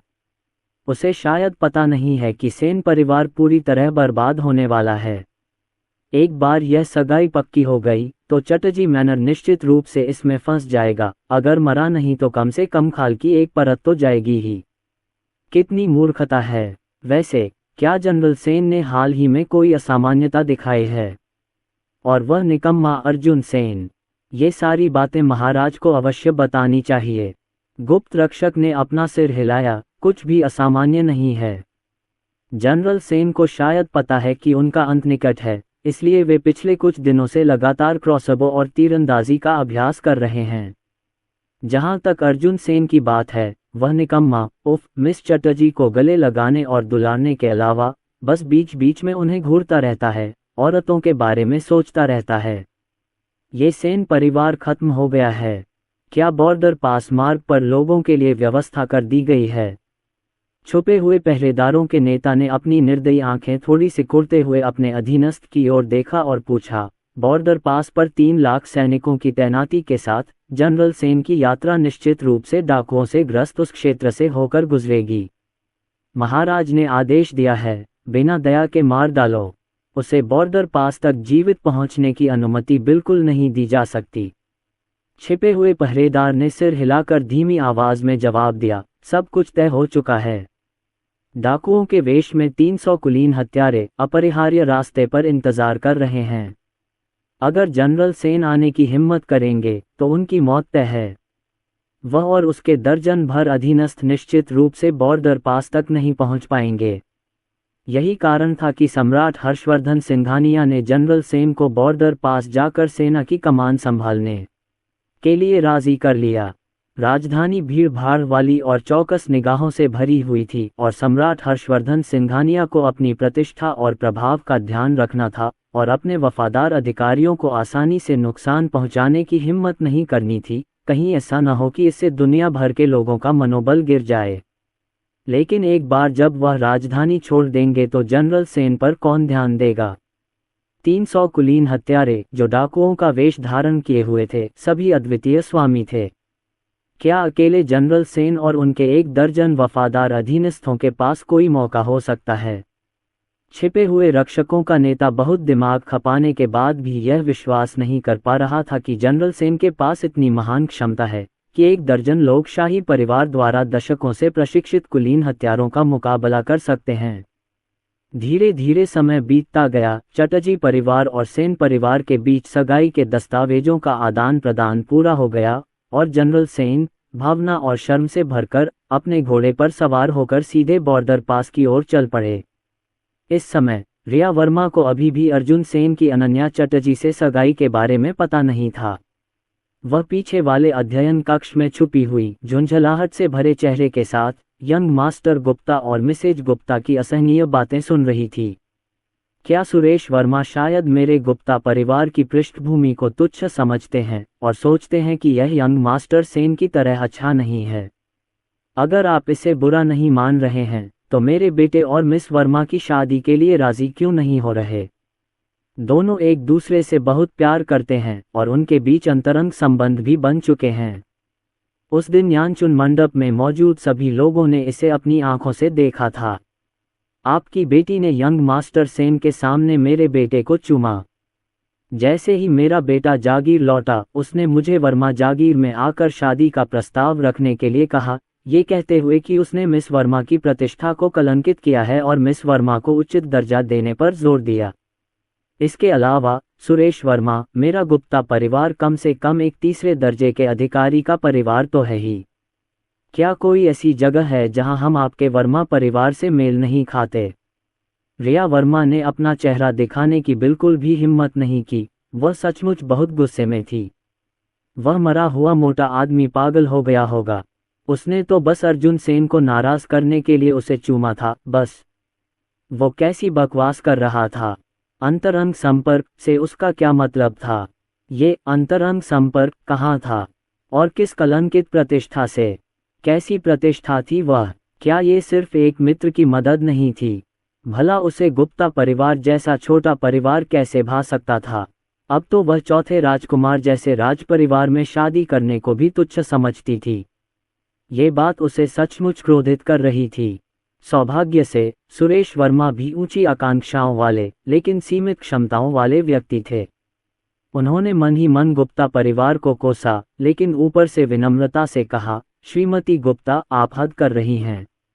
मेरी बेटी पवित्र और मासूम है, उसे कलंकित कैसे किया जा सकता है? किसी पुरुष और महिला का चाय पीना, उत्सवों में शामिल होना और शारीरिक संपर्क होना पूरी तरह से सामान्य बात है। इस प्रस्ताव के बारे में मुझे लगता है कि हमें इसे अभी टाल देना चाहिए। मेरी बेटी अभी छोटी है और मैं उसे कुछ और साल घर पर ही रखना चाहता हूँ। अभी तो नियत समय नहीं आया है। ये गर्व भरे शब्द सुनकर श्रीमती गुप्ता का चेहरा पीला पड़ गया। नियत समय न आने की बात कितनी बकवास है।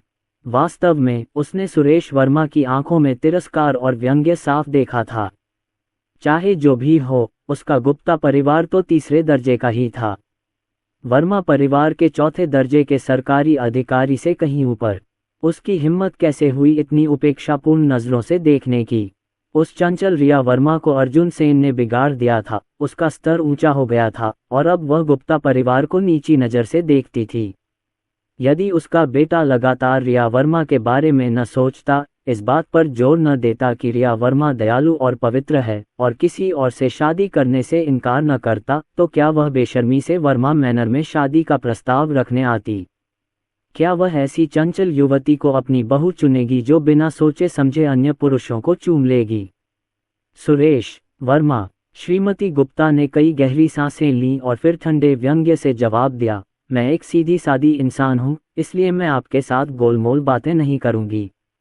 मुझे सीधे सीधे बताएं, क्या आपको लगता है कि गुप्ता परिवार की स्थिति आपकी बेटी की शादी के लिए पर्याप्त नहीं है? ऐसा कहने से पहले जरा सोचिए कि आपकी बेटी का चरित्र कैसा है। शादी से पहले ही वह यंग मास्टर्स और सज्जनों के साथ फ्लर्ट कर रही है, उनके तोहफे स्वीकार करने के लिए स्वाभाविक रूप से मासूम होने का बहाना बना रही है और लगातार ऐसे अंतरंग इशारे कर रही है जो सीमाओं को लंघ जाते हैं। अगर मेरा बेटा अंधा न होता और उसे देख ना पाता तो मैं ईमानदारी से ऐसी खराब प्रतिष्ठा वाली यंग मिस नहीं चाहती। बस मुझे एक स्पष्ट जवाब दें, क्या ये शादी वास्तव में असंभव है? ये कठोर शब्द सुनते ही सुरेश वर्मा का बूढ़ा चेहरा तुरंत काला पड़ गया और पर्दे के पीछे छिपी रिया वर्मा और भी भड़क उठीं। उसे हमेशा लगता था कि उसका व्यवहार बेदाग है। वे उसे चंचल कैसे कह सकते थे? उसने कैसे हदें पार कर ली थीं? टकराना। मिसेस गुप्ता। रिया वर्मा अब और बर्दाश्त नहीं कर सकीं। वह सीधे बाहर भागी। उनका चेहरा लाल हो गया था और उन्होंने गुस्से से जवाब दिया, आप भी तो औरत हैं, मुझे बार बार चंचल कैसे कह सकती हैं? मैं चंचल कैसे हूँ? ये सब वही लोग हैं जिन्होंने मुझे परेशान करने की जिद की, मुझे पसंद करने की जिद की। क्या इसके लिए मुझे जिम्मेदार ठहराया जाए? क्या मुझे खूबसूरत होने, बहुत ज्यादा आकर्षक होने के लिए जिम्मेदार ठहराया जाए? श्रीमती गुप्ता ने रिया वर्मा को ठंडी निगाहों से देखा। उनकी नापसंदगी और तिरस्कार और भी बढ़ गया।